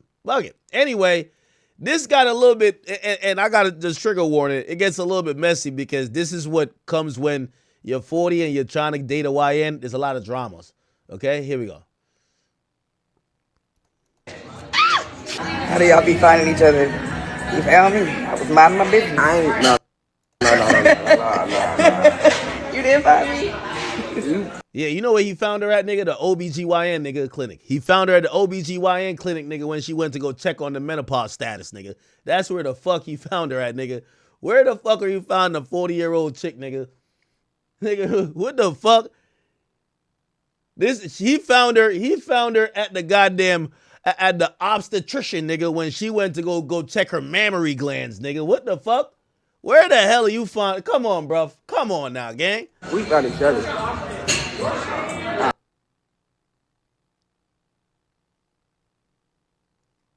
Yo, if you 40 years old and your boyfriend got some tinfoil as his teeth, you know he's too young, bro. You know he's too young. The nigga got tinfoil masquerading as jewelry. He got the Mosinese. He got the Mosinese in his mouth. Like, come on, that look like tinfoil. Come on, bruv. I ran into you. Oh, really? I don't keep up. This when I realized, yo, we need an emergency meeting for all the older scallywags that used to be popping back in the early 2010s. Y'all need an exit plan out the game. Because if y'all, like, it's looking crazy with y'all trying to, like, refresh y'all status with a YN. It looks crazy. Now, granted, if it's like a lit dude, I get it. But y'all grabbing these random niggas. Like, who the fuck is Hood Trophy Bino? With nobody. I don't give a fuck about nobody. I say I'm not mad. And I'm actually looking not mad. I'm just wondering because we know these chicks, I'm wondering if this is like a new thing. Is this only in Hollywood or like this entertainment shit? Or are older 40-year-old women who have children trying to date 20-year-olds? I ain't worry about nobody. I do whatever the fuck I do. But you don't keep up with nobody. And that's why I think we connected. We don't even watch TV. Yeah, you a YN nigga. Listen, there's nothing I have in common but dick and pussy. I didn't even watch myself when I was on TV. So, I found my wife. Haha. Yo, at this big age, she should not be getting gaslit by 20-year-olds. Crazy. It ain't nothing but a motherfucking number. I'm not allowed to talk about the age difference. Tell me I can't. Yeah. It's okay when y'all do it. You don't like what I say about it. actually, I'm kind of with y'all too. You know what I mean? If the 40-year-old's trying to get the YS, F it.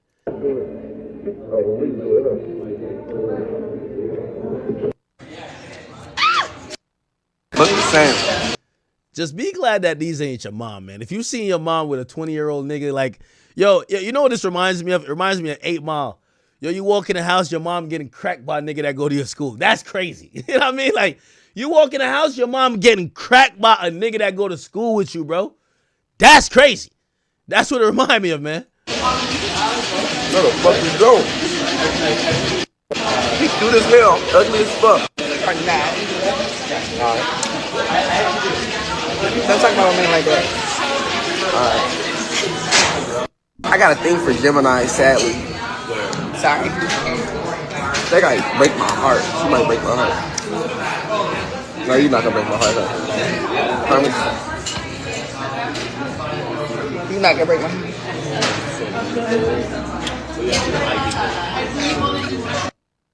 I told y'all this is not PR. This is rated R. Adults only. Adult motherfucking swim. Unnecessary. No. It's very necessary. The last shit was fake. I try to make it real. This rated R. Adult swim. Look the same. Where the fuck you go? He cute as hell, ugly as fuck. Alright. Don't talk about me like that. No kids allowed. No PBS kid. No. This is not child friendly. Okay. Imagine later on, like you her kid, and you grow up and you realize some YN was just choking your mama out at dinner. I knew you were gonna do that. All right, man. All right. Anyway, the most interesting part of all of this wasn't that, chat.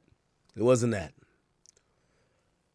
The baby mama of the YN came out, and I keep telling y'all there's some shit going on out here. Listen to the baby mom, chat. This is the baby mama of the YN, okay? Listen to this. Y'all over here literally protecting the bitch, and then why y'all keep saying herpes this, herpes that? Bitch, she got it, bitch. Like what? Bitch, I'm living my truth, you dumbass bitches. I ain't living my shit. Defending the next bitch. As in, the fuck? Trust and believe. If Tadashi wanted you bitches are gonna go. Dummy. Dummy. Y'all over here literally protect. Trust and believe. If Tadashi wanted you bitches are gonna go. Dummy. Dummy. You bitches gonna see money in the chain and go. Bitch. What are you talking about? Most bitches go. That's why all you bitches done win. FLA done win, bitch. What are you talking about? Trust and believe. If Tadashi wanted you bitch, and then why y'all keep saying herpes this, herpes that? Bitch, she got it, bitch. Like what? Bitch, I'm living my truth, you dumb.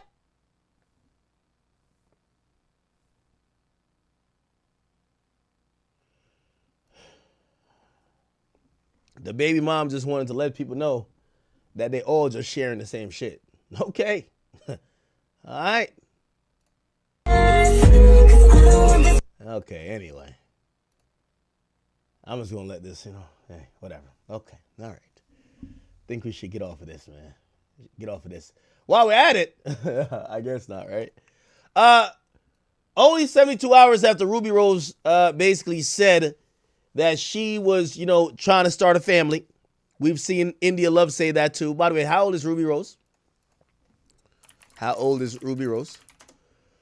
Ruby Rose is 28. Usually around like 28, 27-ish, women start regretting their thought past, or they want to kind of clean it up. They want to become a woman of the cloth, a child of God. They want to then start thinking about family. But before they get to 28, straight hoes, okay? Not all women, but women like Ruby Rose, the India Loves of the world. And you'll see their messaging start to change. Anyway, Ruby Rose has announced that she wants to kind of like, start a family. However, 72 hours later, she announced to the world she relapsed. Going hard when they turn a spot. got lights on because she moves her body like a cyclone. I can't even play the full music here. Now they got left and up, going hard when they turn. They got class, now they got hip, and now they got ass. When she hit the face, she drop it down. You're right. It's a 3 or 4 cleanse.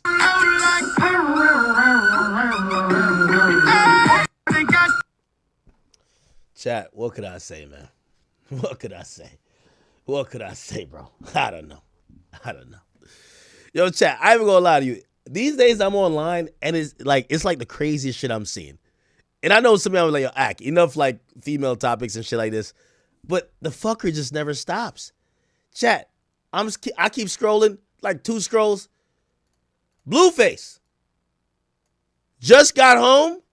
I ain't gonna lie. Blueface somehow finds the dirtiest looking women on planet Earth. He looks like he gets them out of the Goodwill dumpster. Like he like helped them get out of there. It's like he goes to find the bitches where the Cookie Monster be at. You feel what I'm saying? He finds, which one of them little Sesame Street characters be the one that come out of the trash can? That's where Blueface go hunting for his bitches. Sesame Street character trash can. Like, this is like, I feel like Blueface, when he looking for bitches, he open up a trash can and the bitch just pop out like, I'm here. You feel me? Now, the latest one that he got going on, this one just look, I'm sorry to say, chat, this one just looked like a dirty, bad baby. And nigga, if I'm saying dirty, bad baby already look a little, like, if I'm saying dirty, bad baby, you're like, how bad could it be? Well, chat, just look at this one, chat. Jesus Christ. You know your sideline, or I'm gonna kill myself. How much y'all love what? Your sideline. How much y'all love my what? You're looking at me,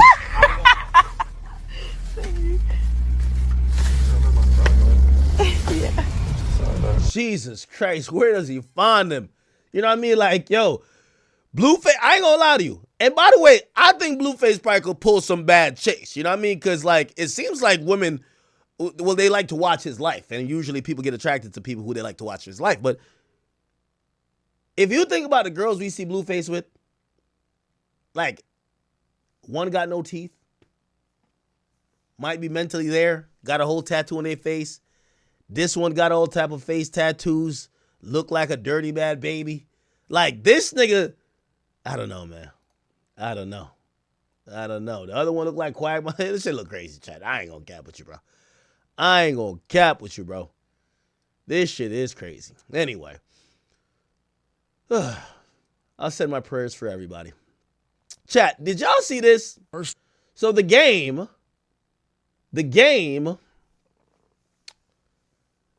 was on LA radio, Big Boy Neighborhood, and he was doing an interview and he was talking about Kendrick Lamar. Now, if everybody knows or is familiar with the game always has some elaborate story about him being alive when Tupac was around, taking pictures, and sometimes people are like, these stories, like, when it comes to, like, notorious liars, the only person who beats the game in a lot of people's minds, I love the game's music, so I refuse to believe he lying. I want to believe the lies. I'm one of them people. I want to believe the lies. But people feel like he's one of the most notorious liars in hip-hop other than Fat Joe. Like, Fat Joe is like, Fat Joe will tell you some lie that is like, yo, what the fuck? The game remixed maybe a story that is true. And by the way, I don't think none of these guys are flat out lying, like they're just inventing shit. But they'll put their own remix on it. That their remix is like, nigga, what are you talking about? But it's a real event. But they put their own remix on it, right? So he was telling a story about, Kendrick. And I will say, we're going to have to investigate let me just say it straight up. Yo, I think the game be showing mad love to Kendrick. I don't even think Kendrick people fuck with him. Bro, they shouted out everybody from the West Coast, brought them up in the pop out, all that shit. The game was at home like teary-eyed on Instagram. I love you, game. Don't get mad at me. I love you. You know you're one of my favorite rappers ever, bro. But let's keep it being. It don't look like Kendrick and them guys rock with the game, right? But it feel like the game been wanting acceptance. Now, granted, I personally believe the first time I heard about Kendrick Lamar was on from the game. I'll say that. And I will say that I think the game did throw the alley-oop and help pass the torch. There's even a video of him helping pass the torch to Kendrick, right? So it's always looked like it's been love from the game side. But I don't know if it's because of this Drake stuff or whatever. It don't look like Kendrick kind of fuck with the game.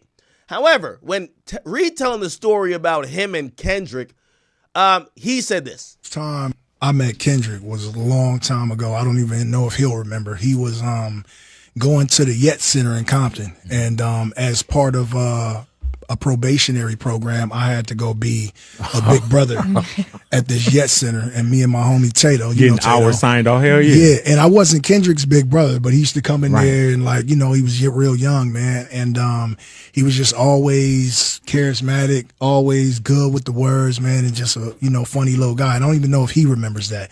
And so when I had, you know, and we grew up like across the street and around the corner from each other. But you know, I gangbang hard, and Dot, you know, he a non-affiliated, but he Compton, and he ain't no punk either. Right. So and everybody from the hood that don't bang still is from the hood. Right. Yeah. You know what I'm saying? Yeah. So it's like he got that, but I always knew. So in the beginning, I would be going in the beginning of my career. I'd be going by Top Dog's house, and just, you know, helping him with J-Rock stuff and lending my, you know, 2 cents, since I was a little bit, you know, ahead of the curve than from where they were.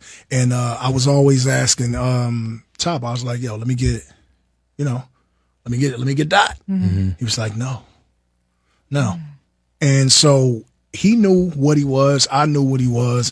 J-Rock, when I took J-Rock on tour, Dot was hype man. Yeah. You know what I'm saying? And I asked Top again at my house in Glendale. I was like, let me get Dot. He was like, nah. But he was like, yo, what if we piece up TDE? And I was like, man, I got Black Wall Street. I'm good. Like, I want you to do So your when you thing. say let me get Dot, are you talking about let me get him as an artist or as a feature? Let me get him as an artist, because I already knew what he was gonna be. And nobody didn't understand it yet except everybody. Yo, this sound like that LeBron James story where he was like, yo, I called the 81 game. You ever heard that lie that LeBron told? Like, yo, niggas is still saying, LeBron, why'd you have to lie like that? I'm gonna play this after this is done. That was around Top and TDE. They knew. And I knew. Anyway, the guy who Kendrick name drops when he's like, yo, I got 2 T's with me. We snatching chains and burning tattoos. He says that on one of the disses to Drake. 2 T's comments, and apparently he's a man of little words. In his bio, it says TDE security. And he says, blood is faking. He never wanted to sign Kendrick. So it's kind of like, yo, it's becoming slightly embarrassing for the game where he's continually showing love to Kendrick, and they're not even handling him with kid gloves. They're not inviting him to shit. They're kind of almost like dismissing him. And when he says something maybe was out of line or maybe he didn't get all the details correctly, they kind of just call him out in an Instagram comment section, blood faking. He's never wanted to sign Kendrick. Basically saying this nigga's a liar, okay? Yo, it just reminded me of that LeBron story talking about, remember when LeBron said, No, just by habit. LeBron, Kobe, 81 game. Like, this is one of the most egregious LeBron lies ever.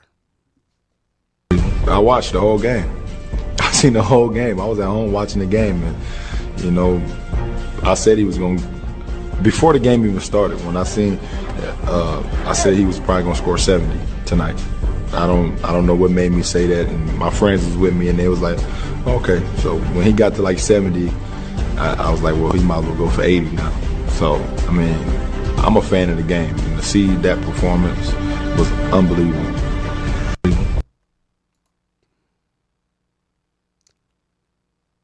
It's like a legendary lie, bro. Like, I watched the whole game. I seen the whole game. I was at home watching the game. Before the game even started, when I said he was probably gonna score 70 tonight. I don't know what made me say that. And my friends. Let's look at a compilation of LeBron lies. Like, yo, LeBron is a notorious liar, bro.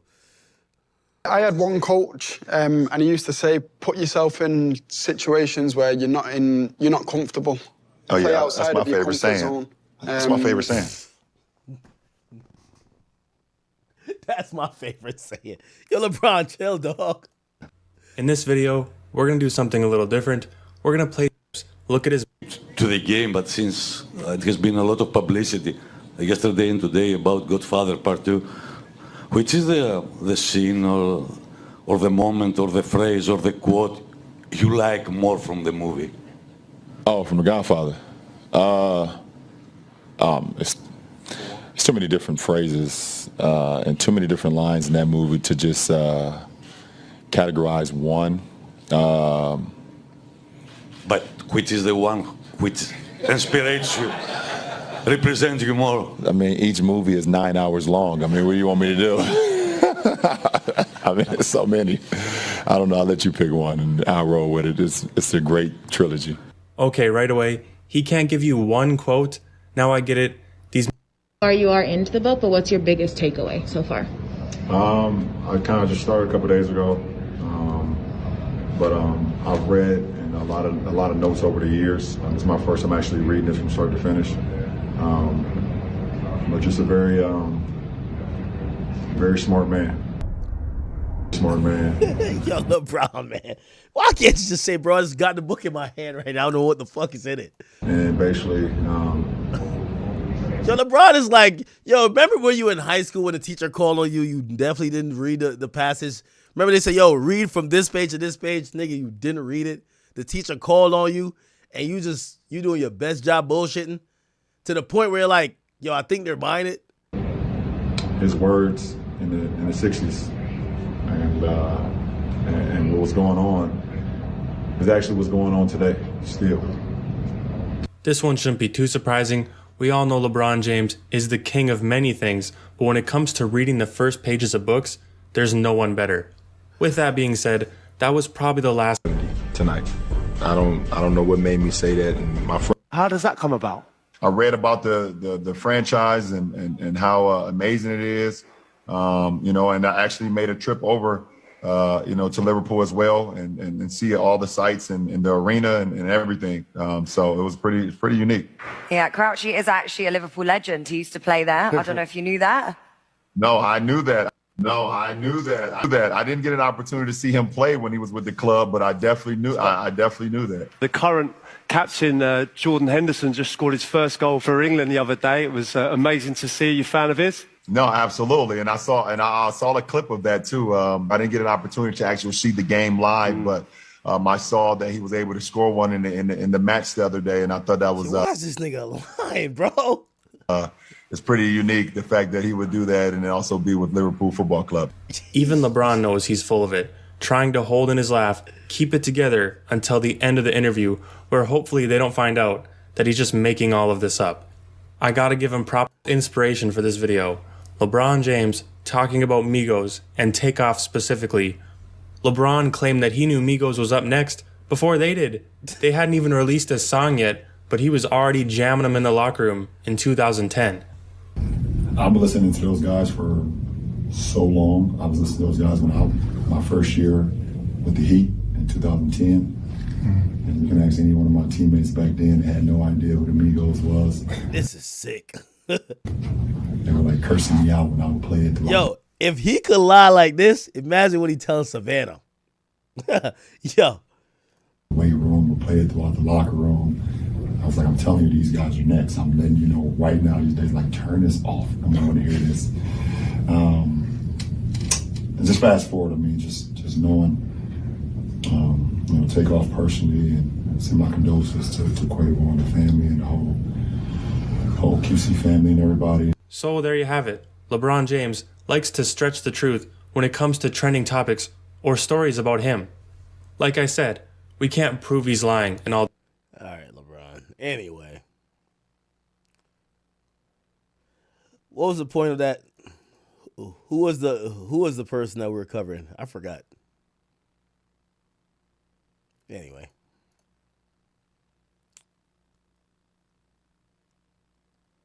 What else is going on? The fuck is this?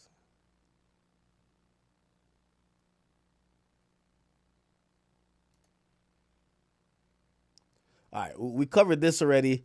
Ray J obviously addressed some stuff. Then we had Princess Love address some. Oh, How did we even get onto this topic? Never mind. So good. Okay. Should we get into finesse 2 times and honeycomb brazy?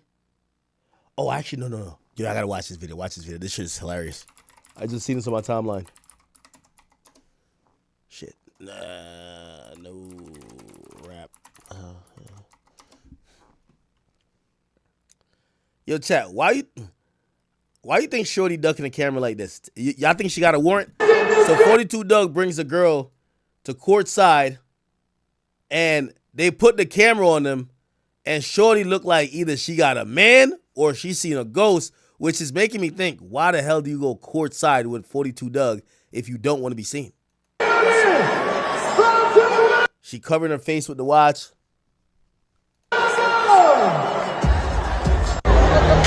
He tried to film her. She looking the other way.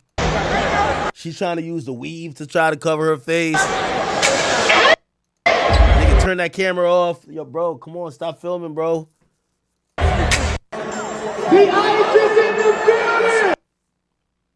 Y'all know who this is? Why is she ducking the camera like that? She got a man? It says she ducking the camera like Lil' Kim doing her infamous dance. Why be courtside then? Anyway. All right.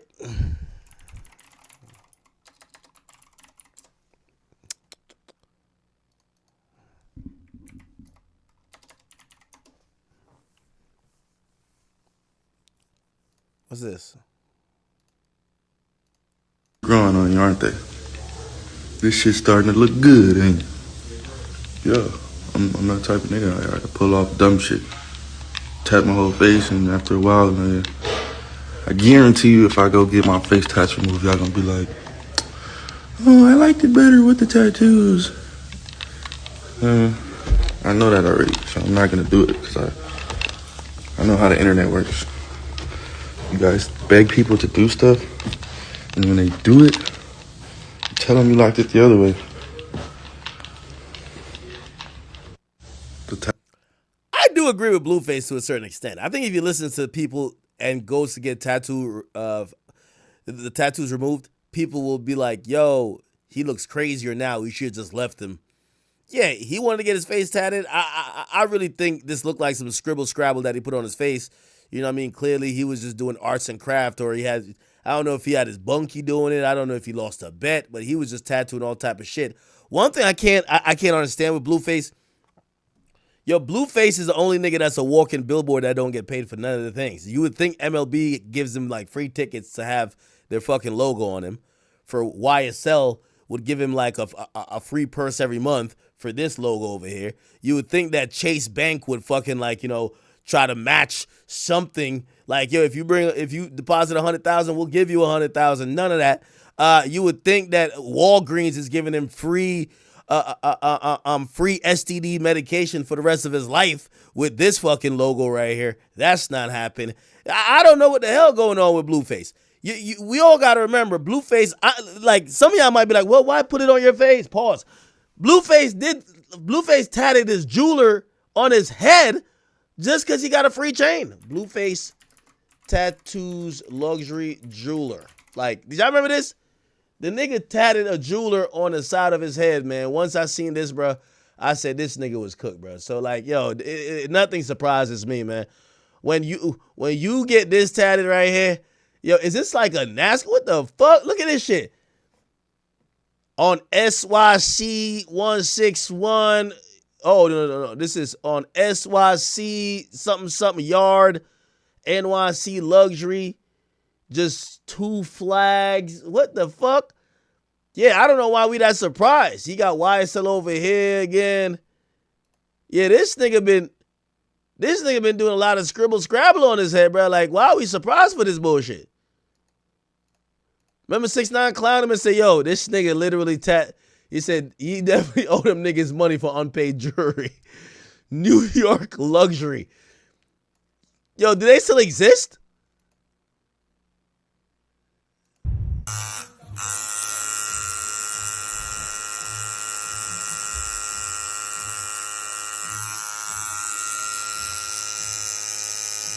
Yo, what? It's like, and in the video it says shout him out. Shout out my nigga Big Mike, NYC Luxury, man. Yo, bro, just get a credit card. Blueface, like, come on, dog. Just get put this shit on layaway, my nigga. Put it on a payment plan, bro.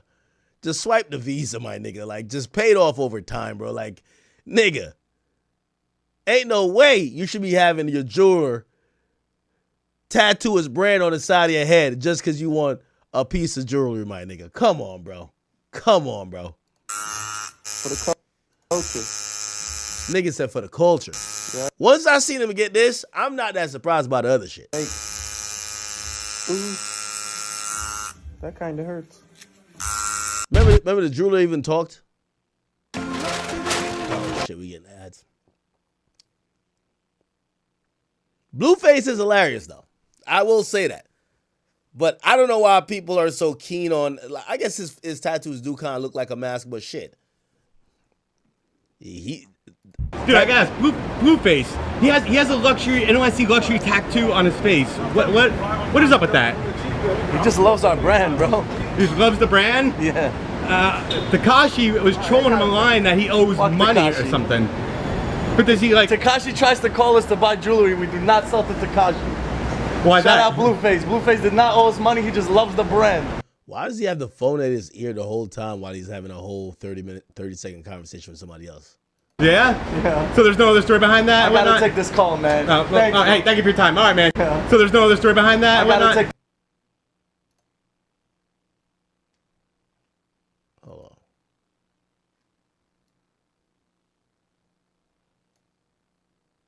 on. Yo, chat. This call, man. Hey, thank you for your time. All right, man. Take care. Blueface. He has... All right, man. Okay.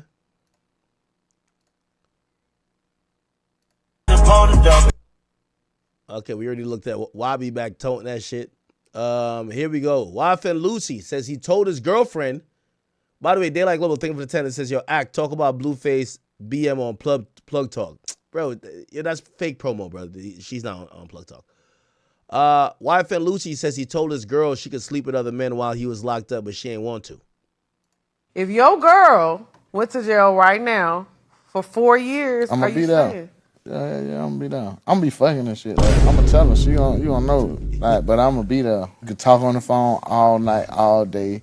I'm gonna be blowing your books up. I'm gonna come visit you. I'm gonna be there. But You fucking. yeah, I ain't gonna lie, I'm a fuck. Damn. But she know that. What, was she allowed to get her rocks off? While I you tried were to here? tell her she could, but she said she didn't want to. Oh, she was here getting them rocks off. How long have y'all been together? Probably like 4 years. But we been knowing each She other. held it down. Yeah. That's a... Wait, he brought his woman onto the podcast? I mean, I think Lucci's kind of realistic. And by the way, I think Lucci knows, yeah, a good woman is going to tell you she ain't going to give up the pussy, even if she did. Let's be honest. Nigga, you in jail. Does she want you fucking punching the wall and shit like that? She going to tell you whatever to keep you in the best state of mind until you get out. So, I think he was being realistic by saying, yo, I know you might, like, go fuck off and shit like that, but I don't want to, like, I want to give you permission, but of course she got to be like, oh, no, I'm not going to do it, even if she do it. What's the podcast name? Poor Minds Podcast? Let's see. Where's the Lucci episode? Y'all don't have sex on the pier? Y'all don't like vampires? This is not Twilight. I'm a vampire. / Poor Minds, you're going to get 10% off. Posting food pictures with the sepia filter. Like, is this his wife? We didn't use the niggas crazy. Yeah, but you're like, I don't know. No, I did. I made you like this. Yeah. You know what I'm saying? But if I cheat one time and then you go cheat on me, oh, bitch, you been ready to go cheat. You just waiting on me to fuck up. It's not like necessarily on... Okay, we don't care that much. But yeah. I think Lucci got the right mindset. It's the mindset that's going to allow you to make it through incarceration. I ain't even going to lie to you. You know what 6ix9ine told me one time? Yo, remember when he got out of jail? That chick, Oh So You Jade, she had like about 8 tattoos of him. 6ix9ine said every time he had a bad dream that she cheated, he would convince her to go get another tattoo of him while he was locked up. Nigga, she had like 8 of them bitches by the time he was done. The nigga was only locked up for he was locked up for 2 years. You know what I mean? He was just, yo, by the time he get out, she got a big tattoo right here with his face. She got tattoo here, tattoo there, 6'9" there. Yeah. So again, you know what I mean? Especially, and he used to tell me that her job was to read Instagram comments to him like for 8 hours. He would just read the Shade Room comments to him. So the point of me even saying that is the mentality of an inmate really fucking matters. Like, you know what I mean? And if that person is either insecure or feels like the woman that's holding them down, is doing some shit and they can't handle it, that's going to make their incarceration harder. So, a chick like, for example, 6ix9ine's girl at the time, she wanted to make sure she was going to be present. She wanted 6ix9ine to choose her after he got out. So she tatted his name and face a bunch of times. Shit, Lucci, probably a guy a little bit more seasoned. He probably realized what he was facing. He was telling his chick, yo, listen, you could go do what you want. Probably try to leave himself of, you know what, not that he's like blessing and saying she should go fuck niggas, but, he don't want to be here getting gaslit by her or whatever, that his mindset's fucked up. But of course, I think she's a good woman because she's even if she's going to do some shit, she's not going to tell him. Because she realizes his sanity is important. So it is what it is. Shout out to Lucci. I think Lucci's having a W comeback. I think the only person who's going to do a better comeback than Lucci, Pooh Shiesty. I'm really thinking Pooh Shiesty's about to take off. I can't wait for that song to drop. 22-year-old gym teacher Yesmar Ramos Figueroa arrested and charged for sending inappropriate pictures and text to a 13-year-old after the mom reported her. Mom's a hater. God damn. This is her right here? Yeah, the mom's a fucking hater. Okay. I do want to see, wasn't Honeycomb Brazy and Finesse 2 Times going back and forth? Go Yeah remixes, Mo 3, Hold Your Tongue. All right, now let's see that. We talked about this NLE Chopper shit before. Hold on, I do got some more topics. Don't you worry. Don't worry.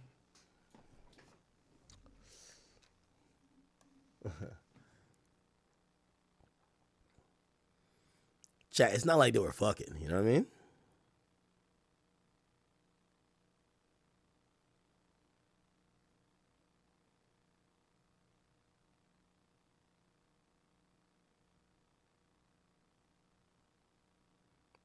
What the hell?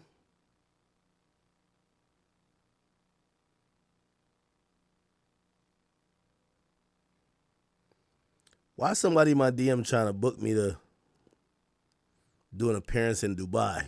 I got to tell them off rip. Hey, listen, I'm not into that pissing and shit and stuff, man. Fuck that. Thought that. Let me see. Okay. Did y'all see the latest video of Drake supposed to be locked in? So the boy Drake, the stove is hot. We did get video of Drake being in the Bahamas working on music. Chat, I was supposed to go. Well, I didn't. Half the reason I didn't go, because Drake didn't invite me, and I feel like I'd be fucking like invading. So one day Birdman calls me up and be like, "Say nephew," and I'm like, "Yo, what up?" I ain't gonna lie. At this point, I call Birdman Unc. "Yo, what up, Unc?" He's like, "Yo." He's like the boy Drake tell me to pull up. I can't even get his accent right. He said, told me to pull up to the Bahamas. He cooking up that album. I'm gonna get the PJ. Let's go. And I'm like, oh shit, let's go. Actually, I think maybe Birdman forget me because I don't think I got a follow-up call.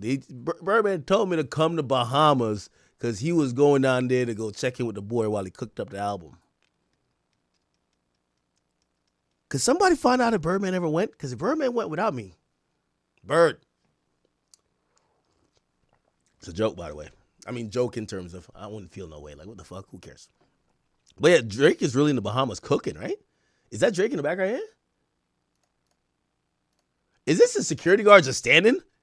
Yeah, I don't know if I could be like really creative if the security guards is looking that stoic. Like, we need to be the relaxed vibes. Where's the bitches at? I don't even think this is Drake cooking up. Drake cooking up without a hookah that's not even a thing, right?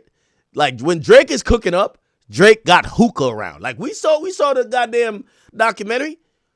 No hookah, no drizzy.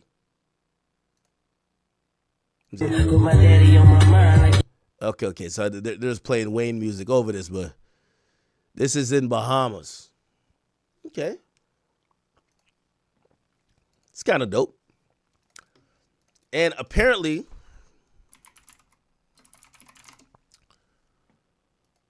DJ Carnage, aka Gordo, he's been with Drake in Bahamas. Damn, this looks like an AI picture the way this looks. Got the Yamahas there. They're cooking up. Shit. I'm just hoping no honestly nevermind vibes. Honestly, like, we respectfully. I do love honestly nevermind, but we need Scorpion Drake right now. We need Scorpion Drake. Okay. Is that a studio in the Bahamas? Okay, no audio. But this is probably at the villa. Okay. They're cooking up something. You know who I haven't seen around Drake in a minute? Unless I'm tripping. This ain't 40, is it? Where the hell's 40? Like, I haven't seen 40. The fuck is this guy? Boy, need to get a tan. I can't hear no audio. Here's Gordo. Are they at a resort? I don't know. Who is this guy? I feel like that guy looks familiar.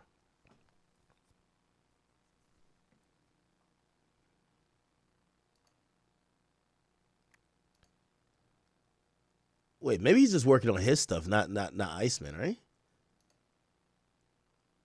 Yeah, I don't even see Drake in this.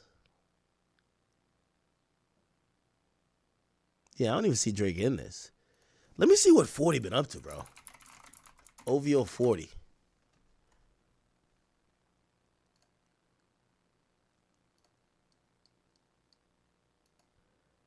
Yo, has 40 been in Bahamas or wherever the fuck? Like, I do want to say, like, I do feel like Drake's music sounds a little bit different, and I honestly believe the difference is 40.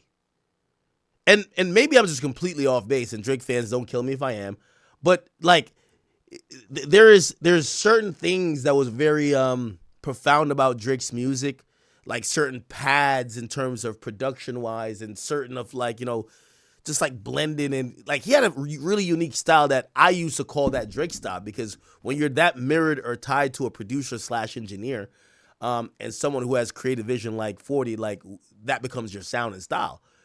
Has he been around? I'm pretty sure, you know, he's gonna be doing his thing, but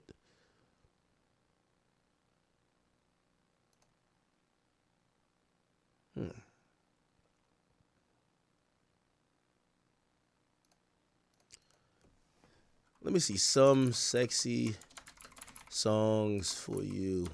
Did he do most of that stuff? Okay, yeah. I think I seen. Did I see 40? I thought I saw 40. Where's his name? 40.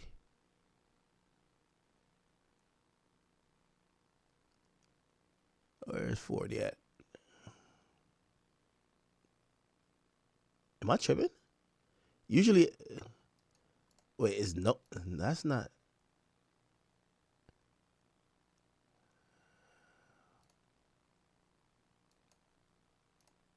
Huh.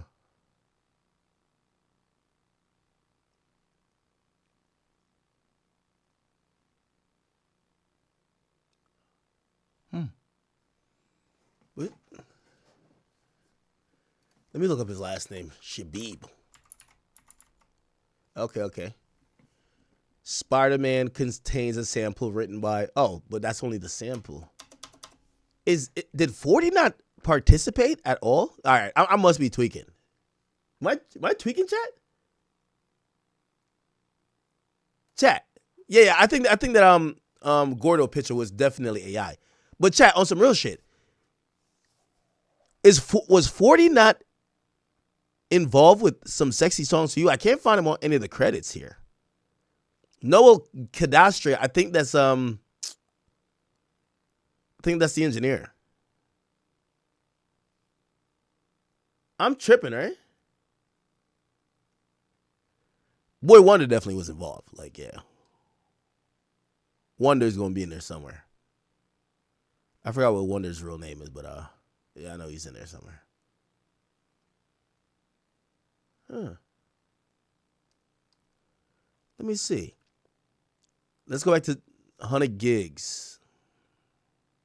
Okay. We see him on Blue, Red, Green. Huh.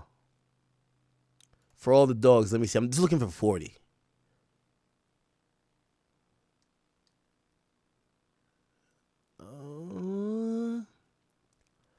Well, he's executive producing all these joints anyway, though, right? Because he usually mixes the whole thing. Usually. Yeah. So he's involved in For All the Dogs. Interesting. Definitely Her Loss he would be on too. Let me go to Her Loss though.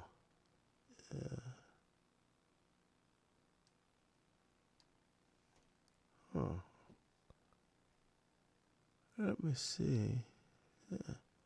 I don't know. I think I'm just used to 40 being like really dominant in crafting the sound. Like I think Certified Lover Boy 40 is all over, right? 100%. Like pretty much every song. Yeah, 40. Yeah, even if he didn't produce the beat, he kind of like adds he adds the Drake flair to everything. Yeah, you see 40's name all over it, even if he's not the main producer. This is Certified Lover Boy. Yeah, we need 40 on this shit. Yeah, we need 40 fucking sprinkled in like some type of condiment. Like, yo, he's like pepper, he's like ketchup, he's hot sauce. We need the boy. You feel me? Let me see. Scary Hours 2. We don't need, let's look at not Dark Lane demos. Let's go back to not Care Package. Let's go back to Scorpion. Okay, Scorpion is gonna be right there. I guarantee he's all over Scorpion. Facts, right? Yeah, everything has 40 on it pretty much. 40 or Boy Wonder. Yeah, 40 Boy Wonder, yeah. Yeah. Again, I know Drake is cooking up, but we need more 40. Facts. I'm telling you, 40 is the goddamn, he's synonymous with the sound of Drake more than any producer for Drake. He would be like, let me see. Give me another artist and give me a producer that matches what you think 40 is for Drake. Future Metro? But I've seen Future work with some other producers too and go crazy too. I don't know.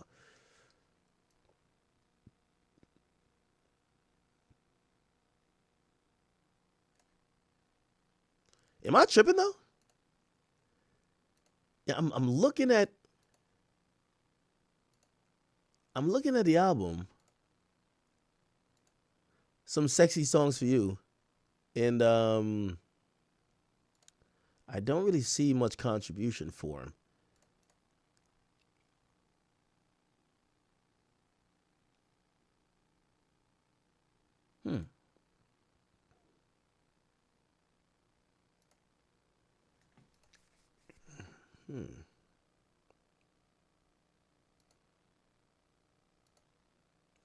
I hope he's doing well. I'm pretty sure he is.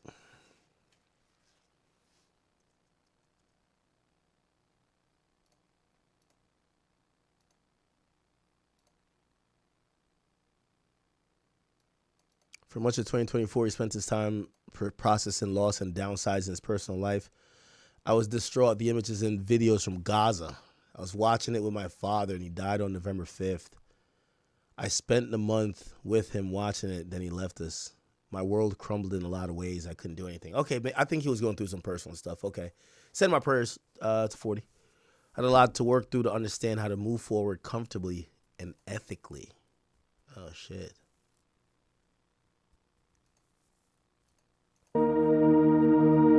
Philanthropy is working in community with community to help community.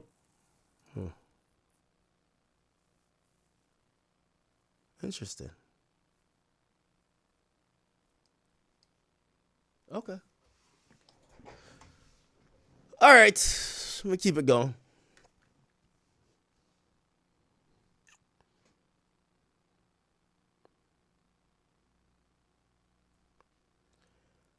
Let's go listen to what T-Pain. Apparently, T-Pain said some stuff, but then he kind of retracted it. Not really retracted, but he claims that he was misquoted because he speaks a different, like, dialect than everybody. So, T-Pain,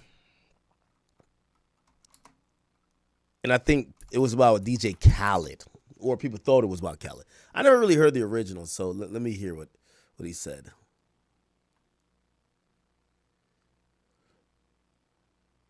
Let's see. DJ Khaled. Here we go. Nobody is your brother. I've had DJ Khaled. Everybody done told me I'm your brother. Do not believe that shit. Lord have mercy, Kane. That is the Man, you know you're going to get me in trouble, man. You going to get us in trouble. What you mean? How I'm going to get us in trouble? All that, but I mean, but no, I mean, when I say shit like DJ Khaled, it's very apparent. Yeah. Like DJ Khaled knows how to move. He knows how to, do things with different people and shit like that. But it's like, it's not a DJ Khaled type of thing. That's just the first person I can think of. But What have you learned about this business in 20 years? Nobody is your brother.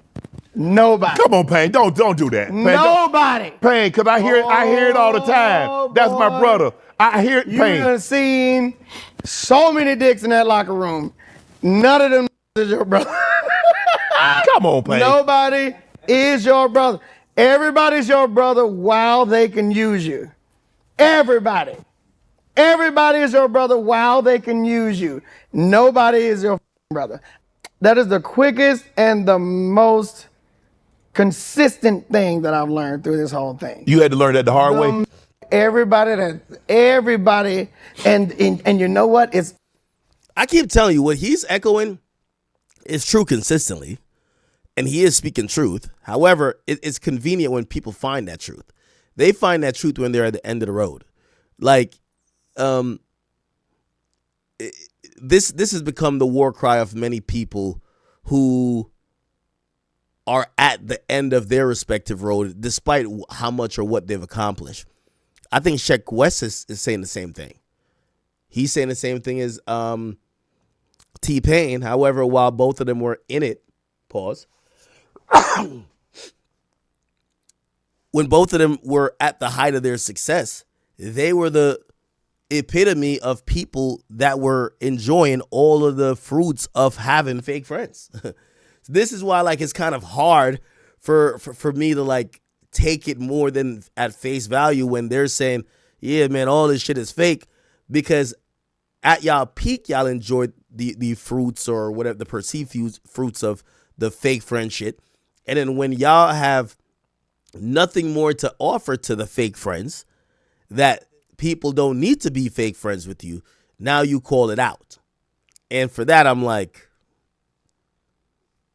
why you ain't tell us this when you were rolling around with them niggas? Or did you not see it then? And if you didn't see it then, you know what I mean? I don't know how much of a warning you're giving if, you're not saying it when you have the most leverage, or when people would give you or validate you for having that opinion because you're in that position. You're speaking afterwards. Only that say you my brother. That I'm telling, just like that. No. Yeah, because you wouldn't allow somebody that didn't say that to get close to you. Yeah, you would. Yeah, you would. I'd rather you tell me what the business was and not have the brother aspect in there and just say, hey, look, here's what I want to do. Here's what we're going to do. We're going to do a hook. I'm going to put a verse on this shit. We're going to make a bunch of money. We're going to separate for a little bit, and I'm going to come back. When I need you again, let's do it again. Blah, blah, blah. I'd rather know the plan than to say, you my brother, you my brother, you my brother, you my brother. We always going to be together. Yeah, but T-Pain is capping though, bro. Like, he's capping because if you are one of those people, and like, I'd even say Drake be capping to a certain extent too.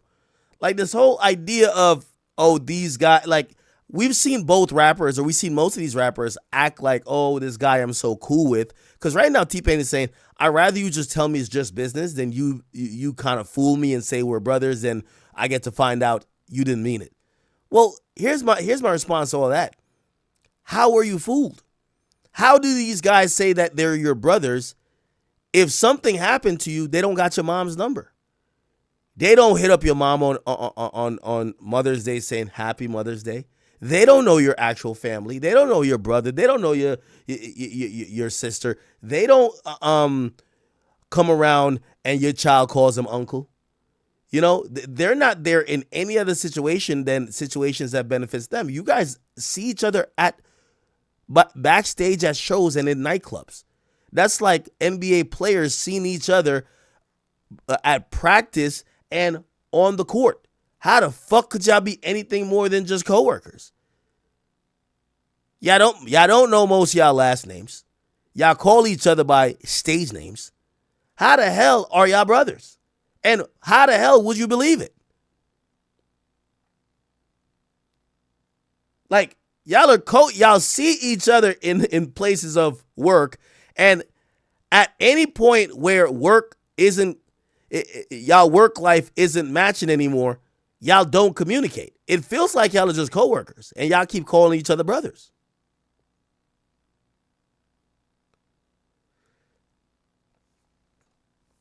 We ain't gonna never separate. Anytime you need me, I'm here for you. Anytime you need me, bum bum bum. But nah, bro, it's that brother shit. But we talking about so many people, because you got to think of how many people I've helped throughout their career. Everybody is like, oh my God, thank you so much. You're my brother.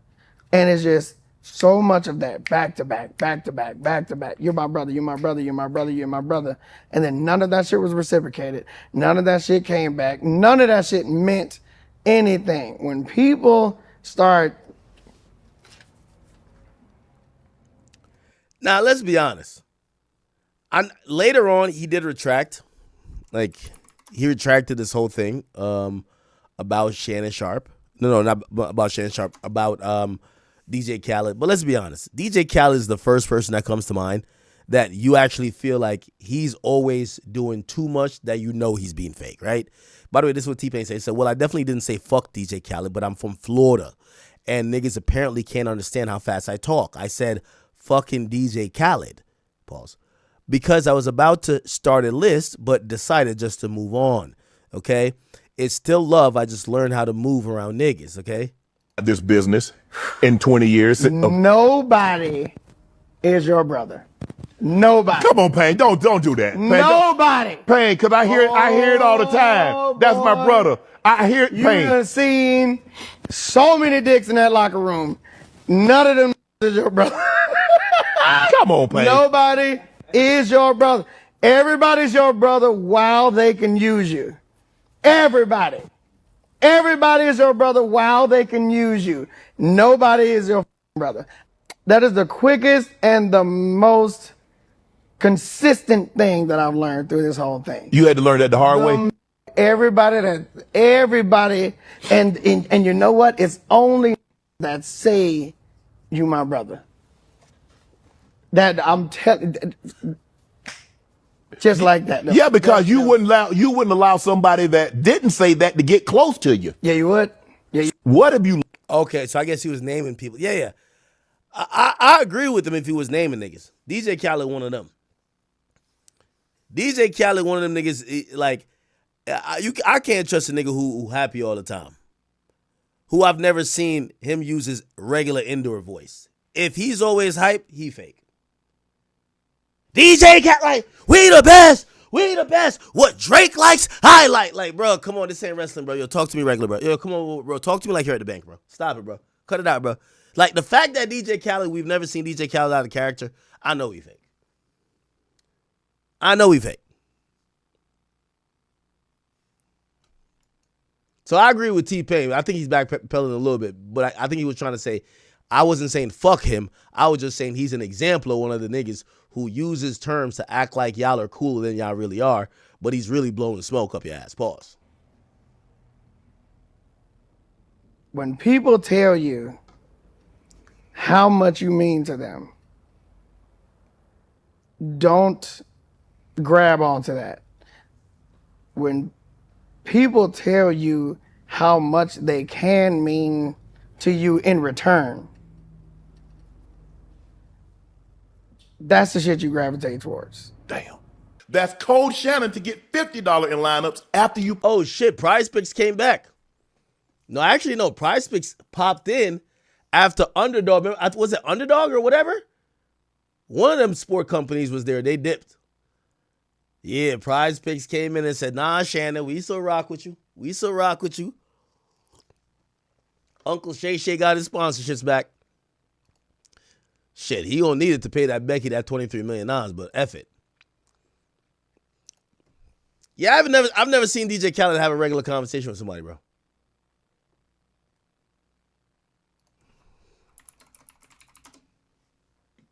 Like, DJ Khaled just seems fake, bro.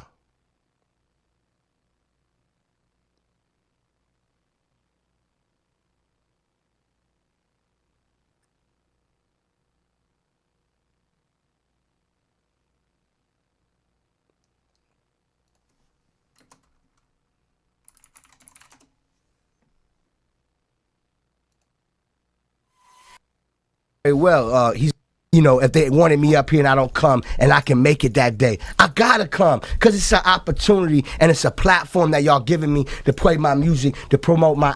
Fake. Have we ever heard a real conversation from DJ Khaled, man? Yo, we gotta get DJ Khaled to snap out of character, nigga. Yo, the next time y'all interview this nigga, man, just throw this in the mix.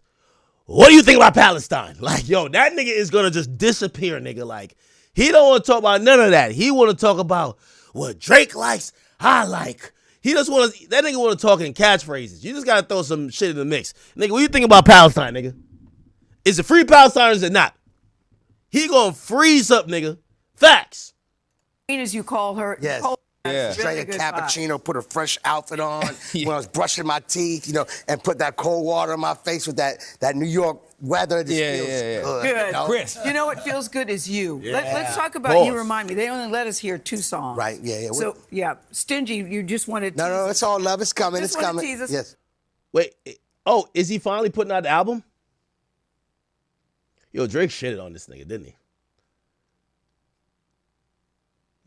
Yo, Drake shitted on him, man. This nigga was trying to put this album out 2 years ago, bro. Drake halted that shit. Once Drake said, yo, I don't know what Drake he talking about. He must be talking about Drake Bell. Once, yo, this nigga didn't, look. Yo, this nigga probably had to throw away his whole album, bro.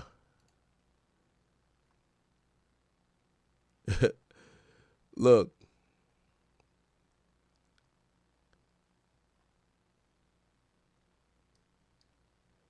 Where's the Drake quote? Look at this shit right here. Oh my God, it won't. Yeah, this is it right here. Drake said it must be Drake Bell this nigga's talking about. Remember we thought Drake was trolling? Yo, this nigga even types like how he talk. DJ Khaled, 14th studio album, Alarm of God, coming 2025. This is not my last album. This is my black album. J Voice, Alarm of God, my 14th studio album, 2025. Alarm means the world of God, Alarm of God. God is love. God is unity. We the best. FYI, Drake is back to work. So am I. This the one with 2 Drakes. Drake, Al, Key. For more info, praise God. God is greatness. All glory to God. New album 2025. Ayo, Juan. Matter of fact, send that record over to Rihanna. You know, I just want to breathe. The Ariana breeze. Like, this is dick riding at a max. Yo, you know you dick riding so crazy when the nigga you been dick riding so much It's like, nigga, get the fuck off my dick. You know what I mean? Say, I want to breathe the air that Rihanna breathes. Yo, Riri, everything locked in. Kodak lens, the time is now. Waits on nobody. Why would we? The world needs it. Yo, this nigga really types like, what's up? Great energy only. Love conquers all. Drake said, oh, this nigga must be talking about Drake Bell, man. Yo, that was the coldest one-liner ever. He must be talking about Drake Bell. He said, I not only got one Drake, I got two. So, yo, this nigga must be talking about Drake Bell, bro. Drake Bell.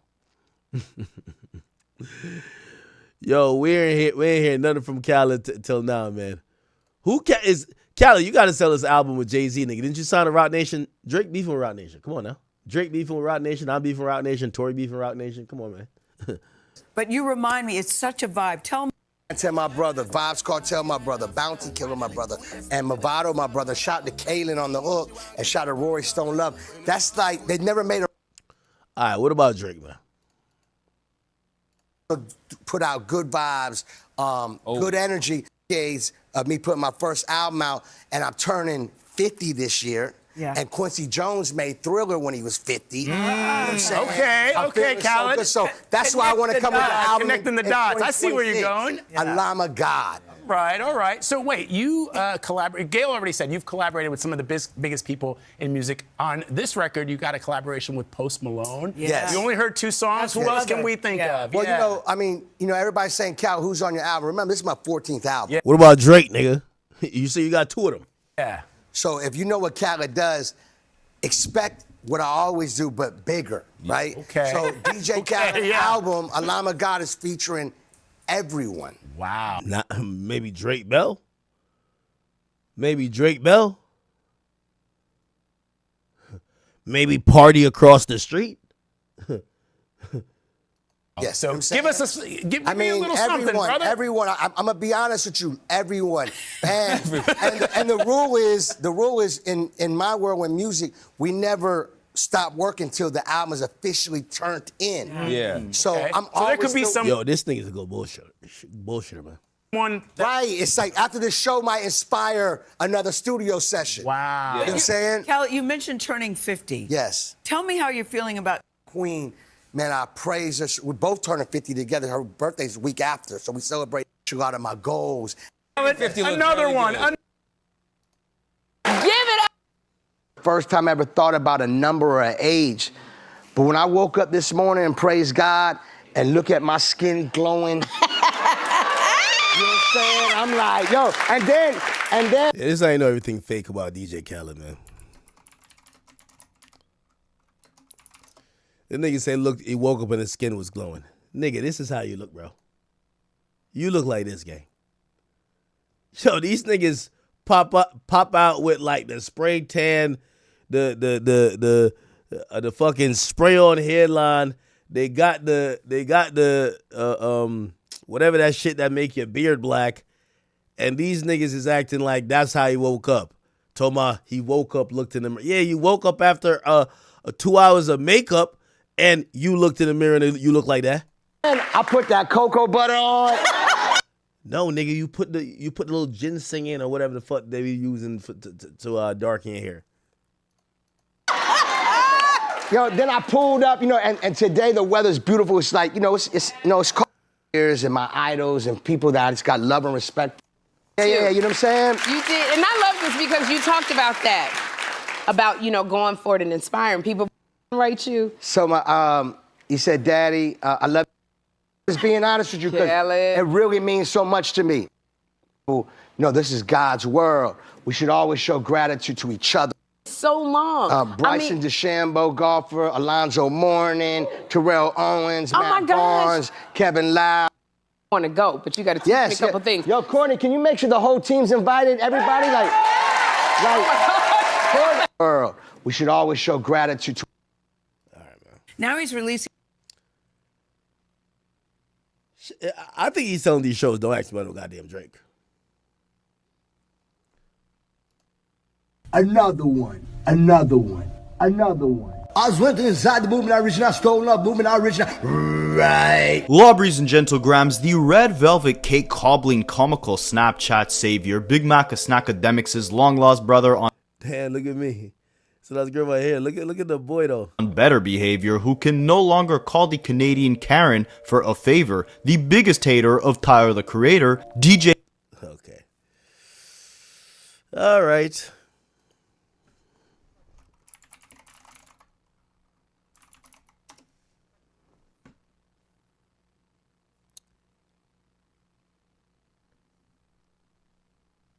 Papoose dropping some new music.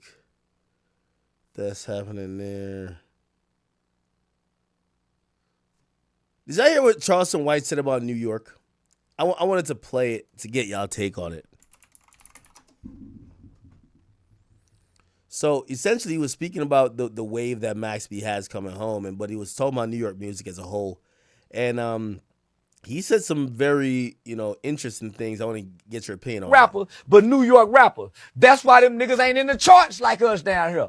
That's why Atlanta and the South been ruling for what, the last 20, 30 years? Well, New Yorkers feel if you don't know who Max B is, you're uncultured. Do you agree with that? Most people are uncultured. We don't eat pizza that they eat. We don't go to the bodegas. We don't know battle rap. So we're very uncultured compared to New York. Don't nobody, like Pimp C say, we don't play that bullshit down here. Actually, we don't play that bullshit down here, nigga. Put y'all records on one side of a store, put our records on another side of a store, and see who sell the most, nigga. Don't nobody listen to that bullshit, nigga. Nobody listen to New York rappers, but New York rappers. That's why them niggas ain't in the charts like us down here. That's why Atlanta and the South been ruling for what, the last 20, 30 years? Cause we're uncultured, nigga. We got a Southern culture that we embrace. And Timberlands ain't part of it. Being cold in the snow with fur around our heads, that ain't our culture, my nigga. We play outside at Christmas time and shouts. We don't know about Puerto Ricans. We don't know about the Statue of Liberty. We didn't smell the dust from the Twin Towers. So we ain't tuned in to that New York shit, my nigga. We respect it. We salute it. I will say though, and I'm actually here to kind of stamp some of the stuff. I do believe that New York is still important, but I believe if you're following the pulse of the culture is definitely down south. It hasn't been on the West Coast for a while. New York has been hot and cold. I think it was gonna have a wave with for example, like Pop Smoke, with 6ix9ine, but then we know what happened with that. And we've gotten like spotty, like we haven't really seen a wave that was like a bunch of artists all thriving at the same time. You get A Boogie and then it's kind of just him, and then you get like a 6ix9ine, and then you get like a Pop Smoke, but you don't get like 5, 6, 7 artists where the whole region is jumping. Where like I felt like back in the day there was just mad boroughs that was just popping. You had a nigga from Queens. You had a couple from Brooklyn. You had like everybody, like Harlem was always doing it. It was very diverse in terms of the city. Now I think there's not really much of a wave. I even admitted it when I went down to Louisiana. I was like, I got to start coming down here more, even Dallas.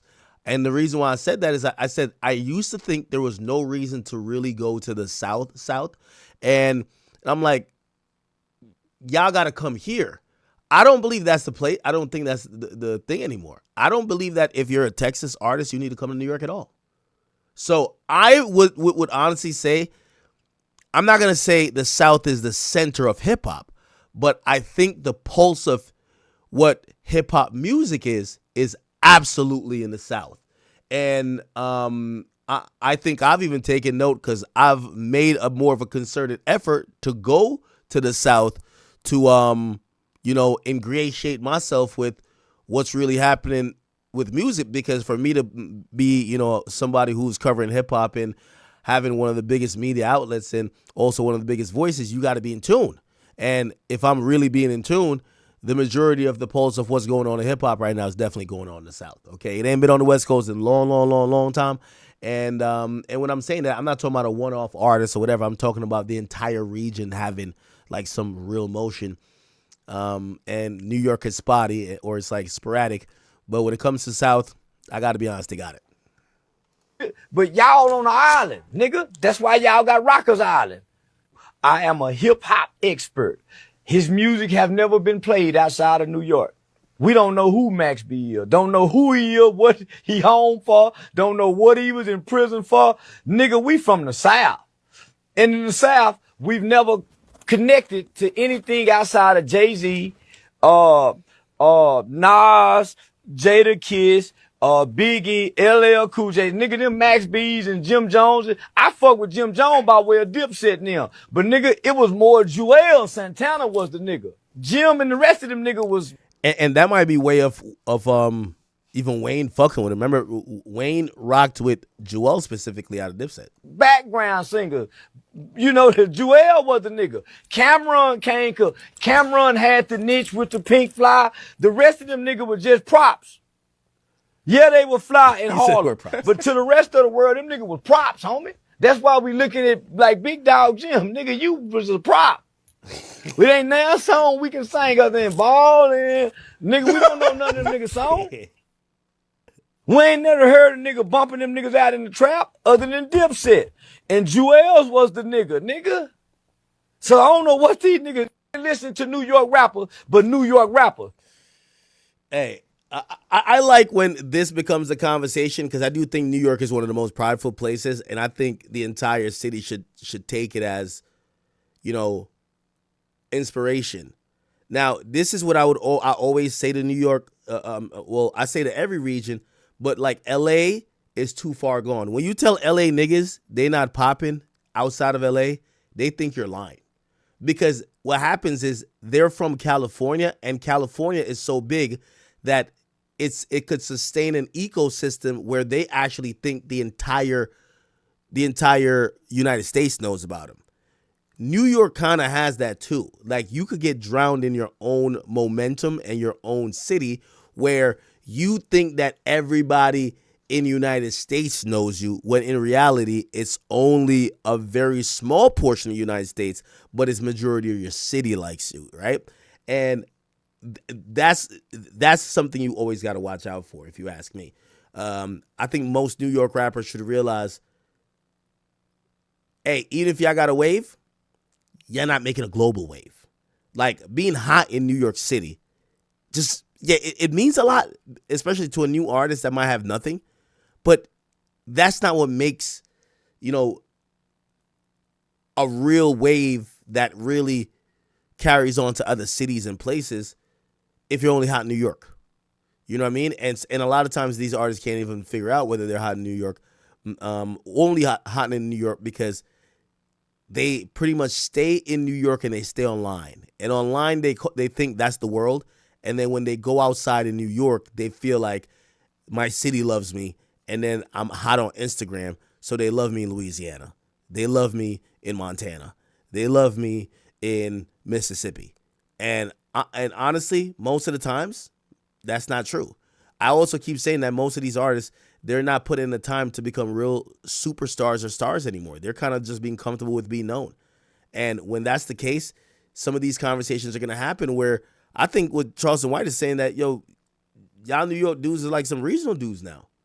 Like, we look at y'all as regional. Even though y'all from the biggest cities, y'all come across regional, while people in the South, their music is being heard even more prevalently in New York City. So it's kind of one of those things. All right. Let's see if we could get to this Honeycomb Brazy shit. I seen someone in Rumble chat say we weren't going to, but here I am. So Honeycomb Brazy and Finesse 2 Times look like they're still beefing, bro. Like, Jesus Christ. Now, I think, let me see. Okay. So Honeycomb Brazy did an interview on Say Cheese TV. And he's calling out Finesse 2 Times, and Finesse 2 Times responds. Let's listen to what Honeycomb Brazy said first. By the way, he just got out of jail. I mean, Thug been home a year. He took forever to come out with a. He took forever to come out with a. He know how to strike it. He say, "I ain't on the bullshit though." Bitch, you on all the bullshit. I mean, Nigga you know, Thug no. I'm just speaking of all the artists like bring going up in a minute. He finna bring all these niggas from up. you know from Lucci. I'm just speaking on the difference. Like Pooh Shiesty's home. A lot of people are home. A lot of motherfuckers But when home. you came home, you came out swinging. Yeah. Like 8, 7. I can't even keep up. You know what I'm saying? Like we tried to post every release, but we couldn't even keep up. But Let's get to the beef. All them niggas came home, everybody had some of their name. Besides me and probably YB and some more. Here we go. I got that energy still. I'm a real nigga. I kept it inside. I got a lot of shit to talk about. I want to talk about how real I'm is. So them niggas can't talk. They through the internet talking about y'all rats. So y'all fake y'all live. So y'all ain't got the energy I got. Out of all them niggas came home, everybody had some of their name. Besides me and probably YB and some more, a couple more. But down to everybody has some of their name. Even if it's a lie. They said, oh, he told who, he got raped, he got this. I'm like, damn. Man, listen, ain't nothing on my name. Ain't nothing on Brazen's name. Them niggas still won't let me in the door. They still won't be like, let this bitch in the door. He done solid nigga. This little man, bro. He all the way real. A nigga gotta fuck a nigga in the ass or something, man, to get in this shit, man. Or you gotta like do some weird shit. And I'm cool on him, bro. Nah, bro, you just gotta make a hit song, bro. It's none of the things you say. You just gotta make a hit song. I'm straight. I ain't never had shit anyway. I'm alright. I been a cut on the project. I swear. You see what Bo doing? We ain't never had that. We come from the mud. We don't give a fuck about the shit these rappers care about. We straight with a normal life. Like, niggas driving 18 with a truck, got 18 with a truck coming, they rich to us. Like, you got an 18 with a truck coming and you got 10 trucks on, you rich as hell to us. Yeah. Boy, you that nigga in my project. Boy, your ass making it anything, you that nigga. You can make it, bitch, eating hot dogs. You eat more hot dog than nigga, you that. Anything you can do in my pride, you that, bro. It's a competition where we spit for it, and you, what up? You bet. All right, cool. Nigga bet on anything in my pride. We want that. We want that. We eat out of. Cause before you went in, it was kind of shaky. I fought with the old man. I got love for him. That bitch solid, bro. But I fought with Bird man, real ass nigga though. Yeah. That bitch kept it so. He kept it real to anybody in my life. You see what I'm saying? And he ain't even have to. I ain't signed no paperwork with this man. I ain't no nothing with this man. This man just fought with me because I'm real. Like, bitch, you brazen. That man wrote a whole bid. That man, visitation, all that shit. You know what I'm saying? I ain't signed nothing with this nigga, so it be shit like that. Made me look like, do y'all really fuck with me? You know what I'm saying? It'll wake you up like, bro, do y'all fuck with me? Like, how the fuck? Birdman came way from goddamn across the country to the halfway house. In the front door. Oh, my grandma, Bird came to the halfway house in the front door. I'm in this bitch, where my little nigga at? No visitation pass or nothing. Oh, that shit, this bitch down. I'm like, you know, I be like, damn, I'm a nigga city, so they be fucking with me, like, but I don't know a nigga fuck with me, so they be like, I'm in Houston though, bitch, I'm out here. You know, nigga told me to come up here, everything 100, like, bitch, come on, we gonna get right, we gonna go ahead and, I would never come. You see what I'm saying? If I ain't know I ain't welcome, where I'm finna come, so I ain't welcome at. I'm that nigga in my city, I'm that nigga in my state. However them niggas feel like they run, I run my shit. Like, you feel like you can't come down that way, however nigga feel. You know what I'm saying? I'm cool. I'm brazen from Alabama, nigga. If I give a fuck about, nigga, I go straight to Alabama, nigga, and be straight for life. How that nigga said New York, when Rico said he telling everybody DC go to New York, be the man, I ain't on that type time. But I can go to Alabama and be where the fuck I want to be, bro, 'cause I pit on for my state. That's all I know. Yeah. That's why I do it, 'cause I know the whole world will turn their back on you. Is that true that you introduced Finesse 2 times to? Hell yeah, and they get $1. While he was in, On my wait, grandma. he was doing his big and you was out. He was doing time. And he was telling you to introduce you to Jay Prince? He really was scared. He thought the folk gonna kill him for real. That bitch was so scared. Wait, who was scared? That bitch Finesse, that bitch ain't know what was gonna happen when that bitch got out. That bitch ain't know, that bitch was just trying to save it, like, but I respect that too though, 'cause you like, it's a lot of niggas with money, you feel like they want you out the way. You looking at bagging them and got them, they popping it. You like, bitch, you got smooth bag, you looking at, there's a lot of new rappers. 5 years later, they gonna be 30 more rappers, you see what I'm saying? You looking like, bitch, I don't know what's going on, got the one getting knocked out. I need to link with this bitch brazen. Flow with the old man, 'cause the old man got that power, so I'm trying to link with them like that, so you really just use me. It really, I was a pun the whole time. I wasn't even the bishop, I wasn't the rook or nothing, but I was a pun the whole time. But why do you feel like that? Because it's out there, the narrative's created that he didn't shout you out once he signed to them, so you felt some type of way because you didn't get the credit for it. I felt some type of way about everything, 'cause I'm a real nigga, so it like, if I send you money, you locked up, bitch, I get locked up, you send me money. It's just plain, it ain't nothing, it ain't no way to keep it real or fake. It's just, nigga, I hold you down, you locked up, bitch, I get locked up, hold me down, bitch. It's just that simple. Nigga ain't send me $1. So it like, and I pitch you in the door with these folks, Got your sign, whatever I did. What you say you been popping for you popping, but you don't understand. You left the street 5, 6 years. You ain't popping no more. That what they don't understand. You don't understand. You gotta restart all this shit. No matter who you gotta restart. You got a 5, 6 year. You gotta let them know you still got it in you. Nigga wanna see about what you finna drop now. You might fell out. Like you ain't the same nigga 6 years later. So don't act like I'm the same nigga. I'm there. I'm him. You still somebody the same shit you was talking about before you left. So you feel like people counted you out. They thought you was gonna be gone for longer than what you was. Bruh, that's all it was. So you felt like he they thought like fuck that nigga. He gone. So now when I'm finna get back out, you know Finesse hit me up 100 times like, hey bitch, Finesse sent me money this time. Yeah. He sent me money this time. When I got locked up this time, like he did all that shit on the internet and like he happy I got locked up. Man, still turned around and send niggas some money. Cause at the end of the day, nigga still got a heart. I don't give a fuck what a nigga do 1 day, 2 days. Nigga, everybody got a heart. You can be a bitch ass nigga a year straight. You might turn around 2 days and be a real nigga. You might go back to being a bitch ass nigga again. I'm cool, I don't give a fuck. Just do real by me right now. Then you can be a bitch ass nigga the rest of your life. Like, I don't, like. I probably did some real shit though, gang. I ain't gonna hold you, nigga. Like, cause when I came home, like, you know. All right, okay. So I guess, I really don't know the full beef, but whatever. Let's hear what. Ain't say I done nothing to you. I never did nothing to nobody that you know. You never did nothing to nobody I know. You never ever met me in person. Let's just be real. So if you really want to get some money, let's get some money. All that little boy ass, crying ass shit. Always worrying about what the next ain't done for you and what I'm having problems with my mama. I'm having problems with my family. I ain't whining about the past, what's been done. I'm going, this how I feel right now. And at the end of the day, you need to be mad at mom time, nigga. Alright, what's up with y'all? So look, I'm back again with another video, and this is a what's been done. I'm going, this how I feel right now. And at the end of the day, you need to be mad at mom time, nigga, not me. Fuck you talking about? I ain't the one that did bad business. Fuck you talking about? Be mad at them, nigga, not me. Quit throwing slick shots at me, trying to save your face with them. Fuck you talking about? Cause just as much as you ain't gonna be safe with them, you ain't gonna be safe with me. Fuck you talking about? Like I supposed to spur because we signed to the same label. I don't give a about you, boy. What you talking about? Spur no nigga, man. Couldn't sign to no mother label. Quit speaking on me, young. You ain't done enough. What you talking about? Quit speaking on me, little boy. You ain't done enough. All that old gangster shit, that's all you got to talk about. Oh, I stuck 100.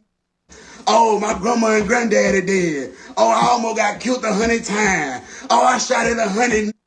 Man, what's up with 100 million? What's up keeping it real 100 times? Oh, what's up with staying out the way 100 times? What's up with staying out 100 months? What's up with yeah, come on, man, $100 million, man. Yeah, man, come on, 100 million plaques and shit, man.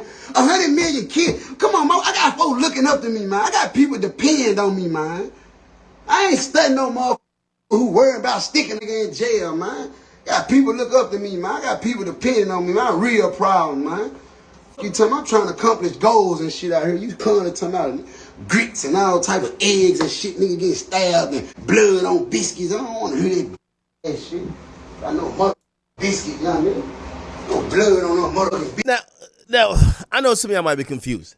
It appears that both of them are signed to like mob ties, but here's the thing. They're beefing with each other while supposedly both of them aren't on the best terms with the label. So it's kind of like, with all due respect, it seems like y'all both scared of mob ties, right? Y'all both look like y'all are trying to better y'all situation, but y'all look down to call each other out or not call anybody else out. The person who y'all definitely won't call out is J Prince Jr. or J Prince, right? So, I guess Finesse is saying, yo, why you dissing me? Go talk about J Prince. But, like, I think Finesse is kind of in a similar situation to it with them. What's going on? You tell me I never see that. And the killing part about it, they want me to work with you. I don't want to work with you. I want some money to work with you. You can't Give me a second. I'm gonna pee real quick. Help me. I can help you. I want some money. You can't help me, fool. I get mine out the mud. Mom ties ain't paid me shit. Mom ties ain't gave me nothing. All this shit come off me. Mom ties ain't paid me hoes, however. Shows, nigga, I been rap hustling, nigga. Talking about Mom ties ain't gave me nothing. You come to call and crying, oh, I need this and A couple dollars this and that's what y'all need to go do. Talking about my jet didn't leave the ground. Like that mother 30, I ain't have to pay that $30,000 to the label back. Talk your ass off, nigga. Talking about that motherfucking jet didn't leave the ground. That $30,000 got paid back to the label, nigga. Fuck you talking about? Yeah, nigga. Ain't nobody done shit for me. Everything a mother did for me, a mother got it back. So let's put that on the floor. And I tell that to whoever. Hey, nigga, I ain't scared. I don't duck Rick. I live or die. That's what you don't understand about me in real life. You faking all behind the cameras and all that old shit. Now, just for that, I really don't want to meet you. Now, stay where you at. Stay at the bottom. I never do a song with you. Fuck you talking about? Jay Prince, Jay Jr. them, y'all. Yeah, I want 100,000 to fuck with that ugly ass young nigga. That young nigga, I ain't doing no song with that ugly ass young nigga. With that cranberry juice bottle body ass nigga. It's over with for that young nigga. Send that young back to the bottom. Y'all might as well release his ass. Let Birdman have his ass. His ass through. Birdman ain't gonna be able to save him. Usher ain't gonna be able to save him. Jermaine Dupri ain't gonna be able to save him. Whitney Houston. I don't give a f. No, that shit weak. Yeah, that shit weak. What you talking about? And you know I'm yeah. Man, get the f out of here. This guy is funny though. All right, enough of that. You calling to talking about a man, you done did too much jail time to be talking about a I ain't never met no nigga who did much of jail time as you and talking about a You had to f some in jail. What? And then he got on this story the other day and said, man, DC is the most DC boys in the feds. What? And you sitting up here up now. I'm gonna say this, DC gangster, they gonna push that knife. But DC punks in the feds, they f on each other. You know that, the world know that. Shut the fuck up, bitch. Back the fuck up, if I knock the fuck out you. Welcome back, YouTube. Hey, I know you woo. Then he say on his story, if he don't get his big boot ass on, come on, cuz. Come on, family. Come on with the big booty joke, cuz. You been to jail too long, bro. You been in jail too long, bro. You did too much time for the big booty jokes, bro. This ain't just Alabama, bro. Everybody don't play the booty game, cuz. You come on with the big booty jokes, cuz. Like, that junk weak, cuz. Like, come on, cuz. Yeah, you see this shit, fool? You see this? You see Pause. this, my boy? Pause. Ain't nothing big about this shit. This shit gangster now. Yeah, this shit gangster now, my boy. This shit gangster now, my boy. Yeah, my boy. This shit gangster, y'all. This shit gangster. Quit hating on a nigga. You calling to talk about a nigga. Man, you done did too much jail time to be talking about a nigga. I ain't never met no nigga who did much of jail time as you and talking about a nigga. Yo, why you lift this shirt up like he got a six-pack underneath it? He said, yo, this shit gangster right here, man. This shit gangster. Had to f some in jail. Ain't no way. Ain't no way. I go from show the nigga your abs after the niggas called you a big booty nigga. First of all, why is niggas calling each other big booty?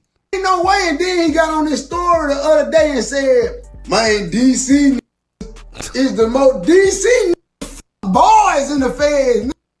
And you sitting up here up now. I'm gonna say this, DC gangster, they gonna push that knife. But DC punks in the feds, they on each other. You know that, the world know that. And you sitting up here uplifting DC, and then you playing booty games. Bro, you might well cut the booty games, the booty jokes and shit out, fam. It don't look right on you, bro. You in and out of jail. You go to jail too much. All your stories about sticking and having bloods on the biscuits and the chicken and shit. And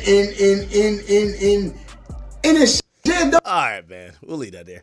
Yo, why am I being told that they're saying that T.I. did a comedy show and he got booed off stage? I don't believe that. Clifford Harris will never But let me play the video and see what it's about. Hopefully it's not an AI video. Let's see. When he the man back tooth got something to say, smell like a dead body in his mouth when he opened it. I will tell you that. Hey, listen, man, you ain't been here. Gentrification just started about 8 years ago. You just got here. I ain't gonna allow this from you. All my niggas I'll take it from you, sir. I will not allow it. I will not allow it.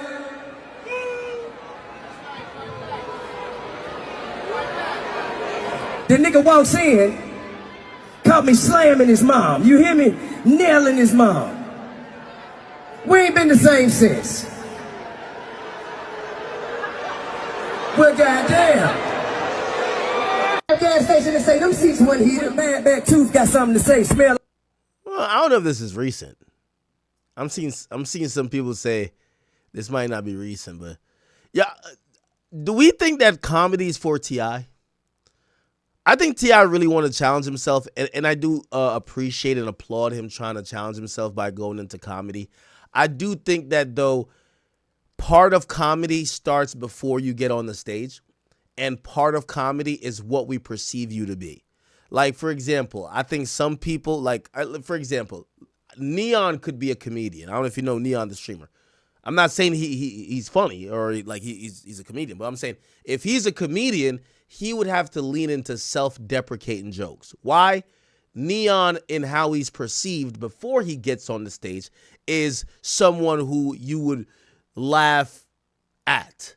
So if he could lean into that, he would get laughs. He would do self-deprecating jokes, you would get laughs. The thing is that T.I.'s personality is too serious. Like, he was the serious gangster rapper who was standing on Bennett, who were pulling up on niggas and swinging on them. For that person can't make self-deprecating jokes. It just won't go over good.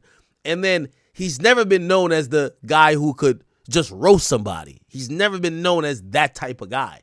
So that's why I'm telling you, a lot of comedy starts off the stage and how you're perceived. For example, if Cameron did stand-up, now granted, it would have to do a certain type of formula, but still, Cameron's a funny motherfucker.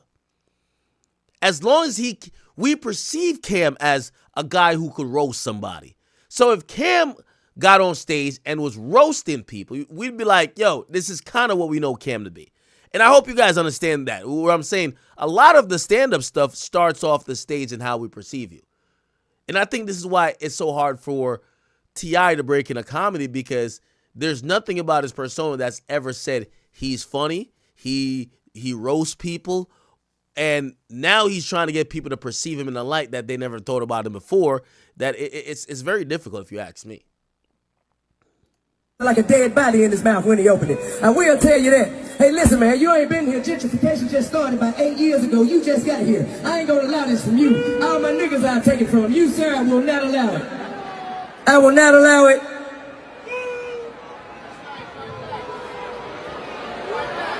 Hey, what's up with those boos? Anyway, I don't know if those are actual natural boos. I thought we were over this, but Richard Kidd seemingly is bringing this up. Richard Kidd says Summer Walker been eating off him for 4 years, then calls her out her name after she says he's obsessed with her. Let's hear this drama. Goofy ass. Goofy ass. Chill out, bro. He can't wait. Sauter can't wait. Goofy ass hoe.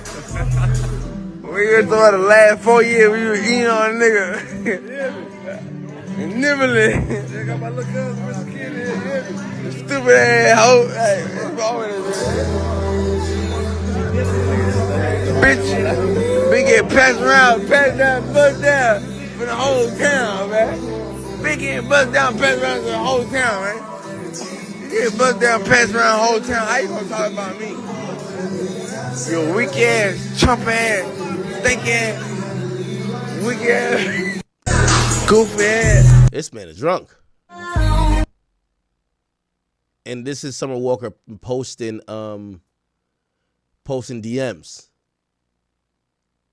Summer Walker sends her, Rich the Kid sends her a Pizza Hut, like a edited picture of her wearing a Pizza Hut delivery outfit with the Pizza Hut in her thing, and she actually likes it.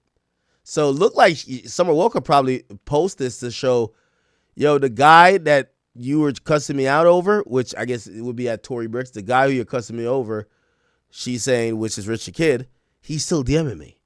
Okay? And it shows that Rich the Kid also sends like a picture of like a Rolls Royce and some other shit. Right? And she puts the song Mariah Carey, Obsessed. I was like, why are you so obsessed? And this is another part of it. It says Rich the Kid puts up Pizza Hut on his story, and she's saying, like, harassing me all day. Please go be with your fiance. There's actually no reason you should be still trying to contact me. So I guess she exposes that Rich the Kid is still trying to hit her up. And I ain't gonna lie to you, I can see why. Yo, you are the chick that a lot of niggas is looking for. The girl that says she's cool with being aside. Like, basically, yo, I don't want to do anything but just get fucked down a couple times a year. It still blows my mind that Summer Walker, who objectively makes more money than Rich the Kid, like, again, her metrics and her numbers beat Rich the Kid musically. Even if Rich the Kid's been doing it longer, I would imagine she has a shit ton of money. She was still really impressed by Rich the Kid that he was paying her bills. You get what I'm saying? Now, I do... I think Rich Kid gonna hit it again, bro. I ain't gonna lie to you. Like, Tory Bricks, listen, let that man cheat in peace, bro. Come on, stop it. Cut it out. Let that man cheat in peace, bro. Says Summer Walker shows out and speaks on her album. Her album has people in a frenzy. By the way, she just sold 67,000 recently.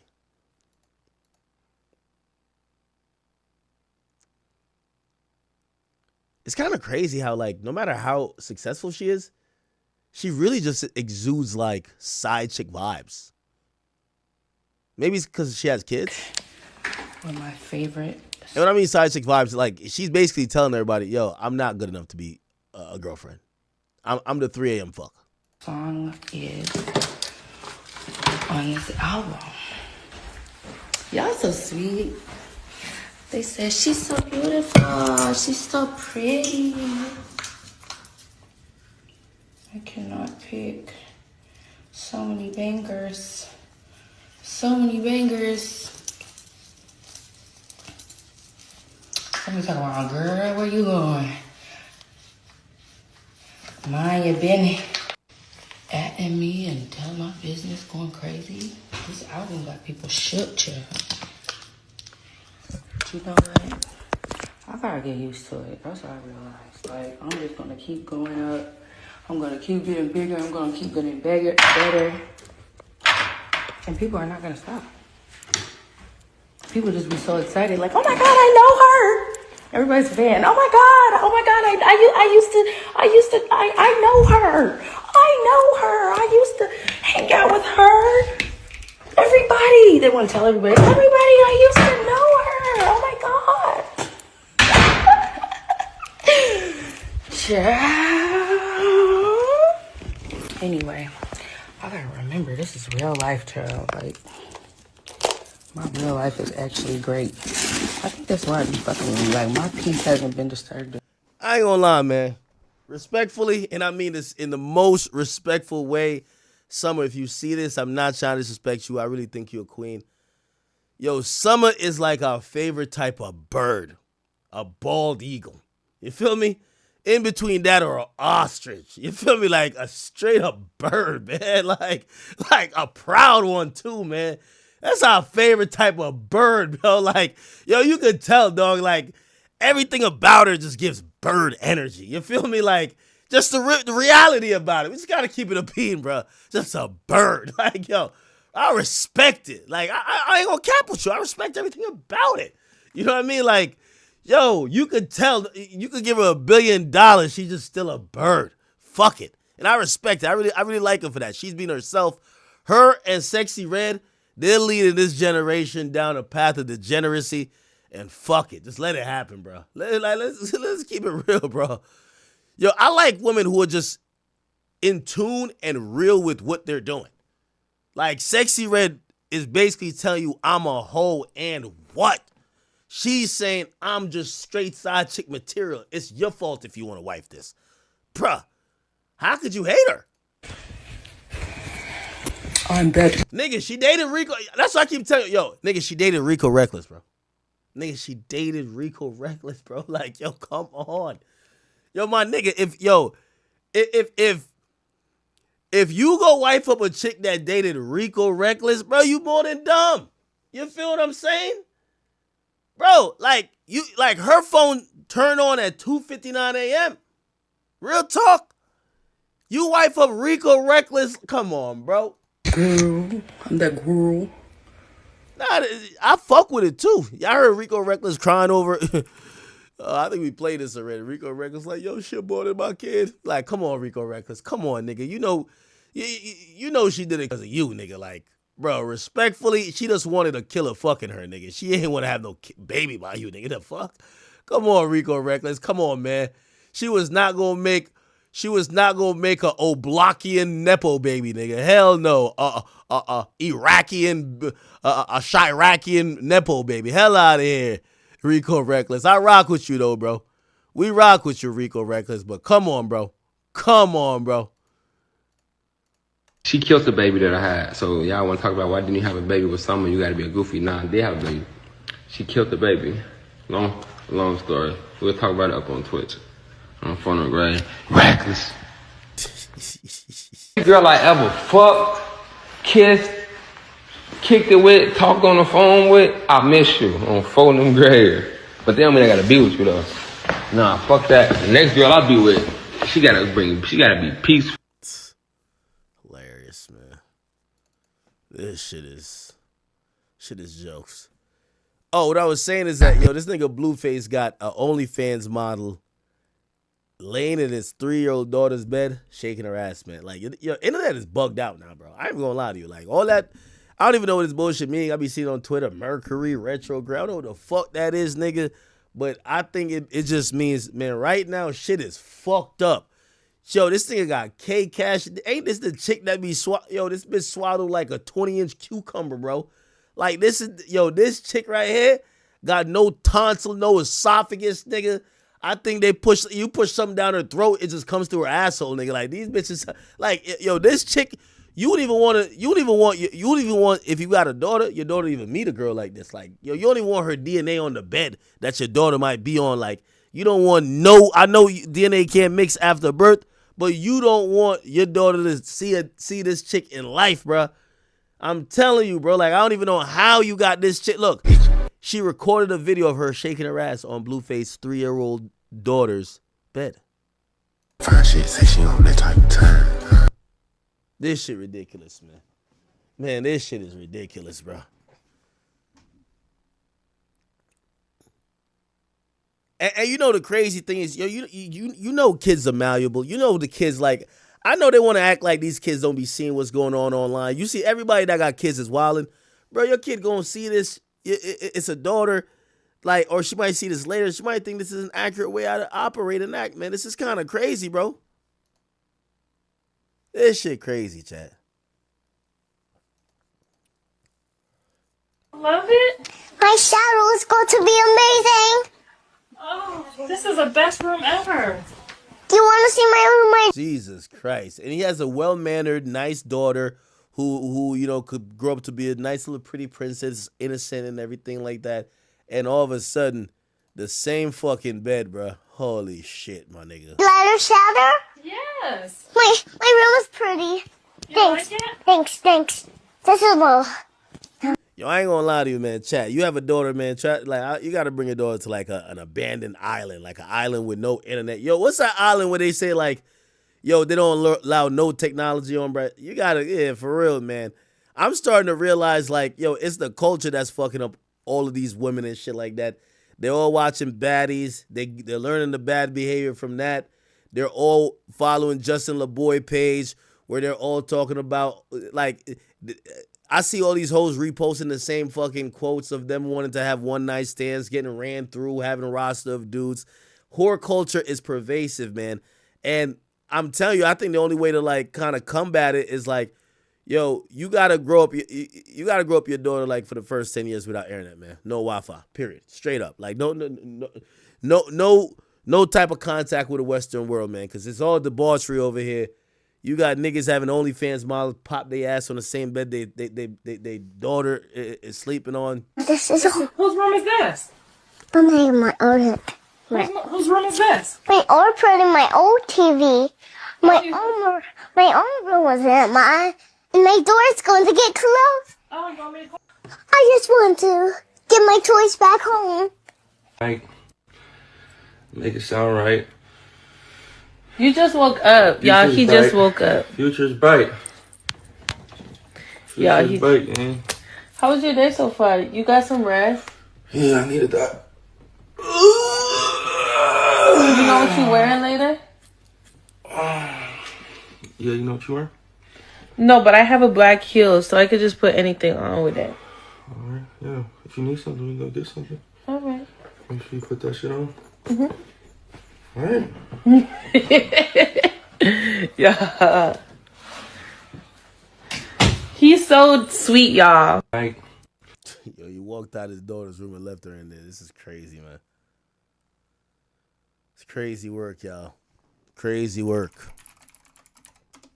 This is why you see, like, the dysfunctional family, you can kind of understand where it's coming from. Yo, listen to this. Blueface said he never seen Krishan drinking while pregnant.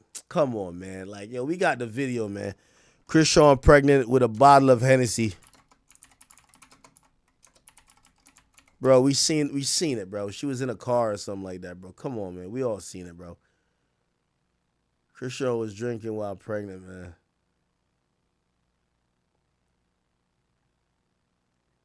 Where's the video? Not going on. Am I seeing this correctly? Boosted your head up and made me think that you made $10 million in 8 months. Like, here, I'm gonna put this. How much is going on? Yo, she hotboxed the baby.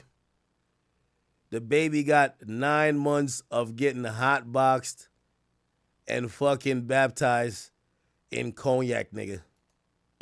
Oh, word. Oh, word. All right, let's try it. You take the bottle, shorty. All right. All right.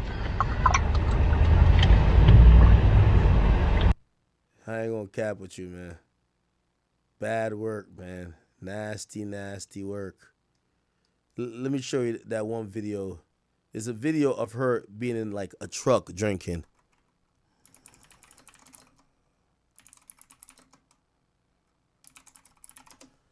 Let me see if I could. Here we go. She's smoking a blunt. It made me think that you made $10 million in 8 months. Look. No, I'm ready to have this thing. That's what I'm saying. Not you. Don't do that. I'm ready. What? It's gonna be my little what? And we're gonna get it together, and that's gonna make me. It's gonna motivate me. I hope it's a boy, so you can put him in boxing and all that shit. If it's a bitch, girl. See, you got me calling the baby a bitch. If it's a This shit crazy, Jay. This shit crazy, bro. This shit crazy. Put it on the floor, ladies. Tell me now. Feel like shouting low. Listen to the baby. Hey, Lex, let me give her one more though. Say she got a pop. Imaginary proof. They put it on from Atlanta, saying this. Ladies, let me see who really been flown out in real life. Let me see who really been flown out in real life, though. Ladies, one more time. What you say? Yo. Baby got a hangover and got contact high. Shit is crazy. Baby in the belly getting hot boxed and getting drowned in the Lake Minnetonka of Hennessy water, man. Shorty drinking cut waters, Hennessy.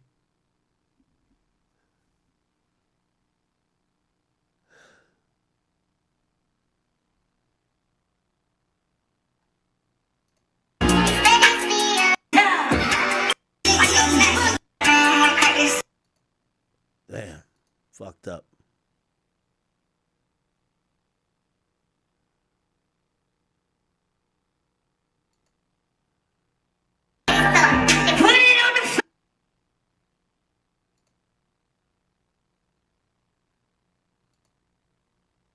tomorrow. It won't hurt me. No, you shouldn't do it because it's cold. No fucking liquor.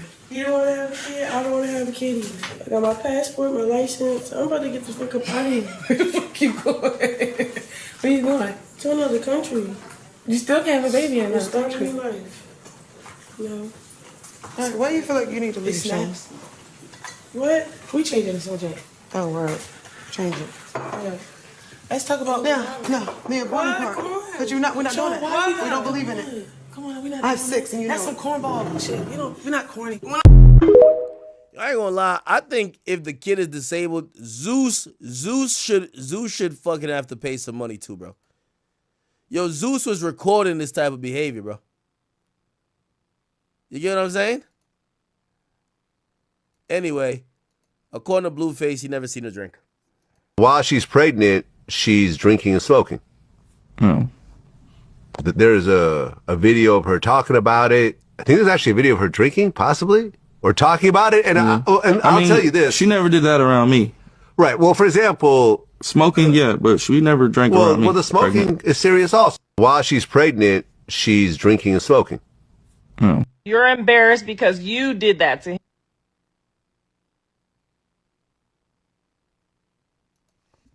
I ain't gonna lie, Blueface kind of bugged out too. Yo, Blueface told Vlad. Blueface said, yeah, if he get another girl pregnant, he wouldn't tell her she can't smoke. Because he believed in something different. I'm like, oh my God. Here we go. Or that, because you're going to want to have fun, and they're going to be asking about the one, you know. Talking to academics, he said he FaceTimed her at one point because they wanted, the two of them to talk, and she was like smoking a blunt. Wow. FaceTime her, she's like smoking a joint. She's While full on pregnant. While she's pregnant. Full on pregnant. Full smoking a joint. Right. And I said, aren't you? And she's like, shh. And I'm like, nigga, they ain't no shh. I'm like, you're the baby. Hot boxing the baby, gang. The baby up in there with them Charles Barkley eyes was getting high as a motherfucking kite, bro. Baby's in the stomach, like. Yeah. Yeah, I mean, from my understanding, smoking weed is, in moderation, for a pregnant woman, it's not as severe, you know? Okay. Obviously, if you're just fucking token backwards. All right, man. Might have to call CPS on these motherfuckers, bro. Wait, hold on. We thought it was one parent that's bugged out. Both parents is saying the same shit? Oh, yeah, smoking ain't no problem. What? It's back to back. No, listen. That'll have an effect on you without a kid, you know? Look, you could find situations where people smoke crack and the baby comes out totally fine, right? But the whole thing is, I've gone through, a pregnancy before. The doctor basically said, why take the chance to put in something that could potentially, You know why he's defending it, right? Because she smoked in front of him, he ain't stop it. That's why he's defending it. She didn't really, by the time she was drinking and shit, they weren't together. So she would be like at the club going out and drinking there. So that's really the thing. You see, both, let me tell you what's happening with Krishan and Blueface, respectfully. They both feel guilty consciousness for the late development of this child. And they know the reason for the late development directly is because of them. They were too busy trying to make content for Zeus. Keep in mind, to entertain Zeus, they portrayed a certain lifestyle, not only portrayed it, lived it, and just to get people's $4.99 out of their pocket, they fucked up this baby's life. So Blueface is trying to deflect off the smoking shit because, as we just seen in the clip about smoking, she's smoking in a clip. She's smoking in a clip where Blueface is there. Blueface is there in this clip, I believe. I don't know who boosted your head up and made you think. You hear Blueface talking. So of course he can't come out and say, why was she smoking? Dog, you're the father of the child and you allowed her to smoke. Because I remember, she was like, oh, I heard you could drink a glass of wine a day. And the doctor was like, why take the chance? Yeah, no, fuck. None of that. I'm against any of that. So that's the thing. Maybe you could smoke and get away with it, but why take the chance? The only reason I say weed is because weed is medicine. Weed is medicinal. Well, none of the things that you're naming is in that category. Crack, weed, crack, liquor. None of that is medicine. I'm sure with your next baby, if your child. Let me tell you this respectfully, and again, I don't want to say this because I'm not trying to clown these people. Yo, when Krishan Rock came to my show, man, and we sat there and we prayed and we did all that stuff, man, I seen a woman who felt guilty about her actions, man. I felt, again, and maybe there's a little bit of shame too with her having to deal with this baby. But also, Blueface is going to say something I agree with. I don't feel like they are spending time with the child to try to help beyond the, maybe some of the difficulties or disabilities that they have. But regardless, I think both of them feel guilty. Both of y'all were living a lifestyle. Like, for example, I ain't gonna lie. Anytime, y'all know me, anytime, my lifestyle, I drink a lot. So if I'm naturally with a woman, she probably gonna drink a lot with me. If she get pregnant, and if my lifestyle gotta change, if she say she live with me, it gonna have to change if I'm looking out for the baby. Or I gotta make sure she definitely doesn't do it or doesn't keep following what I'm doing. The point is, Blueface sat there, smoked with her. Okay? I'll take his word to say he didn't drink with her, but Blueface is to be blamed as well. And anytime you could tell that these motherfuckers feel guilty, because when they start talking about the things that they may have done wrong while trying to get this baby to be healthy for the 9 months they're in the belly. It's only 9 months. It's not like 9 years. Because the way they talking about it, it's like, yeah, nah, I wouldn't say they shouldn't smoke. Like, bro, it's 9 months. You can't chill out with smoking 9 months. It's because they both were doing this. Child's mother said, hey, do you mind if I smoke or not? You'd probably say, I prefer for you not to. All right. Like I said, I have my... See, accountability is a hard pill to swallow. He knows the truth. Nigga, come on, bro. You know you don't want... But he can't say it because he's going to be a hypocrite. He allowed her to smoke in front of him. So he's trying to not look like a hypocrite and be like... And people say, well, why'd you allow it in front of you if you're calling it out now? So he's trying to like act like whatever. But he knows better. If your child's mother said, hey, do you mind if I smoke or not? You'd probably say, I prefer for you not to. All right. Like I said, I have my beliefs. I'll just leave it. Okay, I'll leave it at that. Weed is medicine at this point. That's cool. However you want to do it. Well, the child is born, and when you look at the pictures and the videos, it somewhat appears that there's some disability going on. Is that again? See, this is where the accountability is. Like, they don't like for them to start admitting these things is basically also admitting what they did has contributed to the child's disability. They don't want to do that. Is that true? You know what? There is no disability. The only disability is her. Huh? She's not.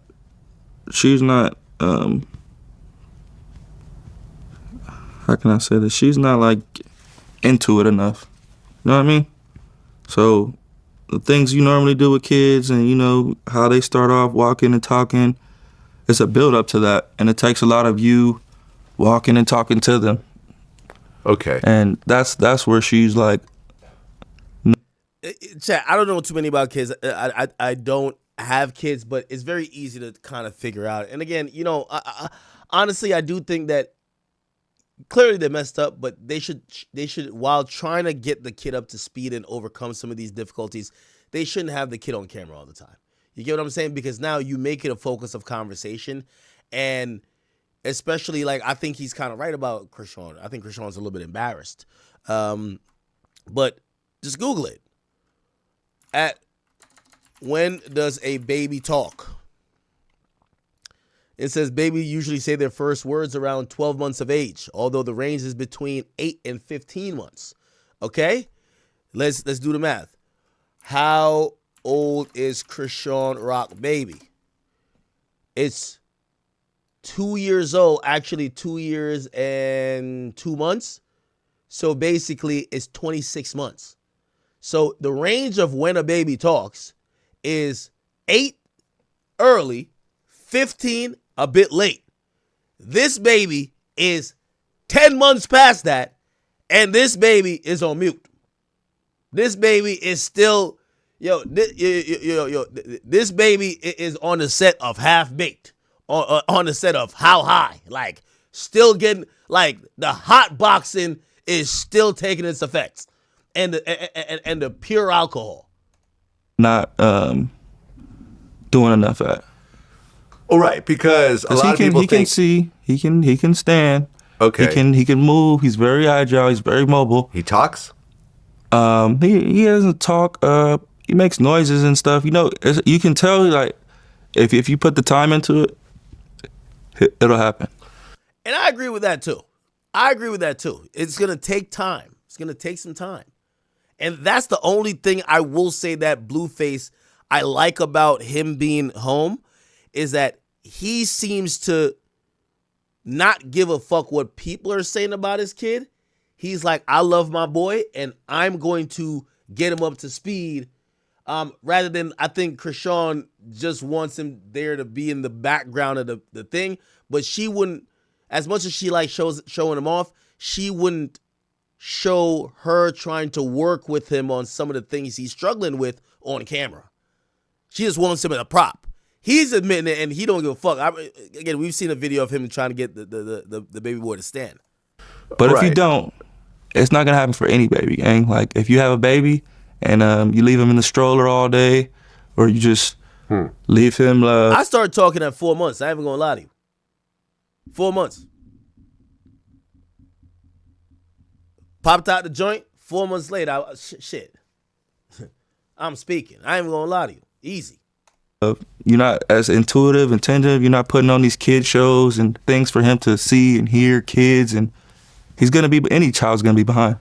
Right, because people think it's fetal alcohol syndrome, No, FAS. he doesn't have any of that. He doesn't have that. He had a hernia at the bottom of his balls. Right. Which obviously messed with his mobility early on. Yeah. You know? Interesting. The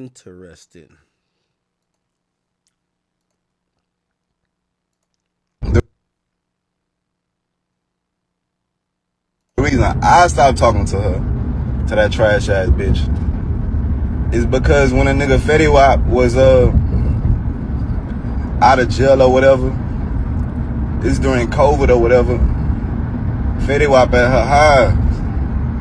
So she couldn't get me, trying to get me to rob the nigga. She like, the nigga got his chain on him, he got his jewelry, I got his guns, you ain't gotta worry about nothing. So I'm like, man, I ain't finna rob Fetty Wap. I ain't finna take nothing that man. Like, he seemed like, I met him, he seemed like a player to me. You feel me? So I ain't wanna do it. So she get mad. Bitch ass nigga, you scary, you pussy ass nigga. But bitch, I ain't scared. Like, what I'ma rob this man for? Like, you wildin', bitch. That hoe that hoe got a problem, bro. And cause I ain't wanna rob Fetty Wap for her, she started talking shit, so I never fuck with her again. And I gave my bro her number, and he started. The reason I stopped fucking that bitch, you feel me? But man, that hoe is sick, bro. That hoe is a psycho. That hoe really came out here playing on everybody's top, acting like, you know, just on some act like, for my bro died, he wasn't fucking with that bitch in no type of way. And she know that. I guess this is the brother of Masika's late husband. Wow. Anyway, chat, what else? So Suki, though. Am I missing a topic?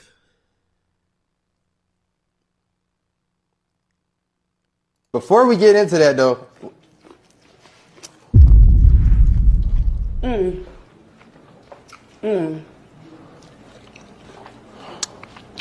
Where you get this from?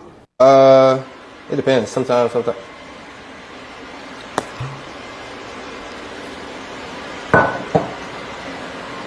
I don't celebrate Christmas either.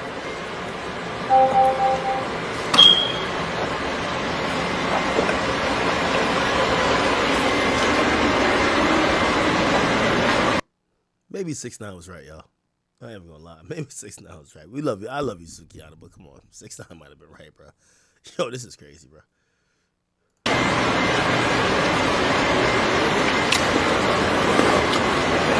You want taco?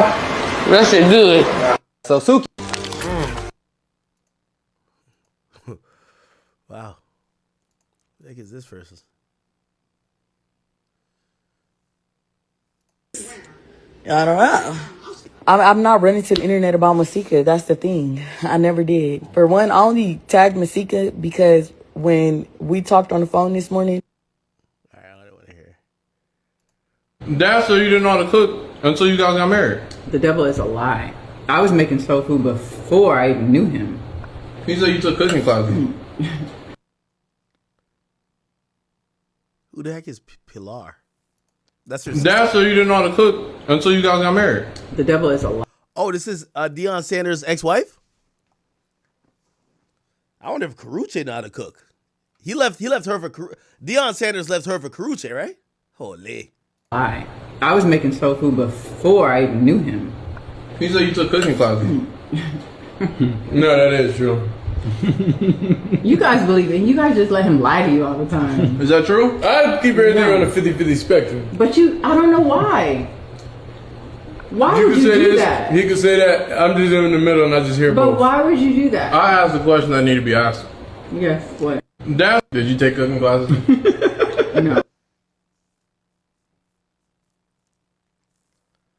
It said Milo Yeezy's Kanye. So I think what the house situation demonstrates, and all the money he's borrowing from people shows, is that he can come up with money when he needs to and when he wants to. So if this becomes an issue with him, like with his kids, if this becomes an issue that he really doesn't want out in the press, if this becomes an embarrassment, whatever, he can come up with the money if he really needs to, if he really wants to. Like that's obviously been demonstrated. But I would say, like, I think so I think what the house situation demonstrates, and all the money he's borrowing, he's gonna be bankrupt by the end of next year. So the window to do this is, it's closing. It's not closed, but it's closing. He's gonna be bankrupt by the end of next year. So the window to do this is, it's. Where is this from? They're saying that this is Milo, which is Yeezy's chief of staff. They're saying they have him on audio urging an ex-employee to file a lawsuit. But the clip seems so short. I can't really, I need more than like a 2-second part, which I guess going off the caption, we could interpret it. That is really what the caption says. That was a whole conversation. No, just give us a whole conversation that we could, kind of go for ourselves. But I do wonder if there's any truth in it. Is Kanye having financial problems? Is he headed towards bankruptcy? Is he scrunging around asking people for money? I think Kanye is usually very open about his financial issues, or, when he does need money. We've seen him ask like all type of people for money when he was trying to, kind of build back until he obviously hit the huge lottery with, obviously the sneaker stuff. But I don't know. I obviously wonder how he's making money at this point, but, he's still dropping some stuff on Yeezy.com. By the way, I think they uploaded some new stuff to his website. So he's still making some money. His music is still selling. I don't know how much of that he owns, because I know his publishing was bought at one point. He's still doing shows, or could do shows, just not in the U.S. He's doing shows like he's doing in Brazil, Mexico City, and stuff like that. So I think he could make money, but it does look like he probably has a huge overhead, right? Where I think he had said either to me or someone else that he spends like $250,000 a month in child support. And I'm like, what the fuck? You know what I mean? Like, that sounded crazy. Then he has all these properties and all these other bills and expenses you would imagine from the things he owns. So I don't really know. The good thing is that I think Kanye is on the path of trying to, kind of salvage, not necessarily his career, but salvage the good faith that some people might require to allow him to either perform in the United States or do other things. So I do think he's on the path of, let me not call it redemption, but trying to clean the image that he doesn't seem like such a hateful monster where no one wants to do business with him, or even places, venues just don't want his business, period. So hopefully that is to come, but I would love to hear more about this. I can't take anything from this is like 10 seconds of clips, both of them combined. From people's shows is that he can come up with money when he needs to and when he wants to. So if this becomes an issue with him, like with his kids, if this becomes an issue that he really doesn't want out in the press, if this becomes an embarrassment, whatever, he can come up with the money if he really needs to, if he really wants to. Like that's obviously been demonstrated. But I would say, like, I think So I think what the house. This is the other one. Closing. It's not closed, but it's closing. He's gonna be bankrupt by the end of next year. So the window to do this is, it's closing. It's not closed, but it's closing. Okay. Yeah, I can't take these clips and say that Milo is snaking Ye or whatever the case is. I've seen Milo kind of stick up for Ye in a bunch of situations, but I've also seen him call Ye on his shit. Clearly, this was a private conversation. Who knows? He might have been trying to gaslight the employees, saying, hey, well, you're not going to get much money because Ye doesn't have that much money, right? Probably trying to dissuade them from suing or something like that. But I don't know. I need way more information to figure out, is Kanye being snaked by his chief of staff? Or is it something taken out of context that maybe some disgruntled employee who was hoping for a payday is trying to make Kanye look at his chief of staff in a weird way? So we will see. Ye messed up by having kids with Kim. Well, Kim's supposed to be, covering a lot of the bills, but I think Kanye is too prideful to kind of bring her to court and say, hey, she's making more money than me right now. Like, she's making money off skims and all these other things. Like, my income has been stunted. I think Ye would feel like, he brags so much about wealth these days. I think he would feel lesser than. That's why he's probably not doing it. But, I think the smart thing to do would be do that,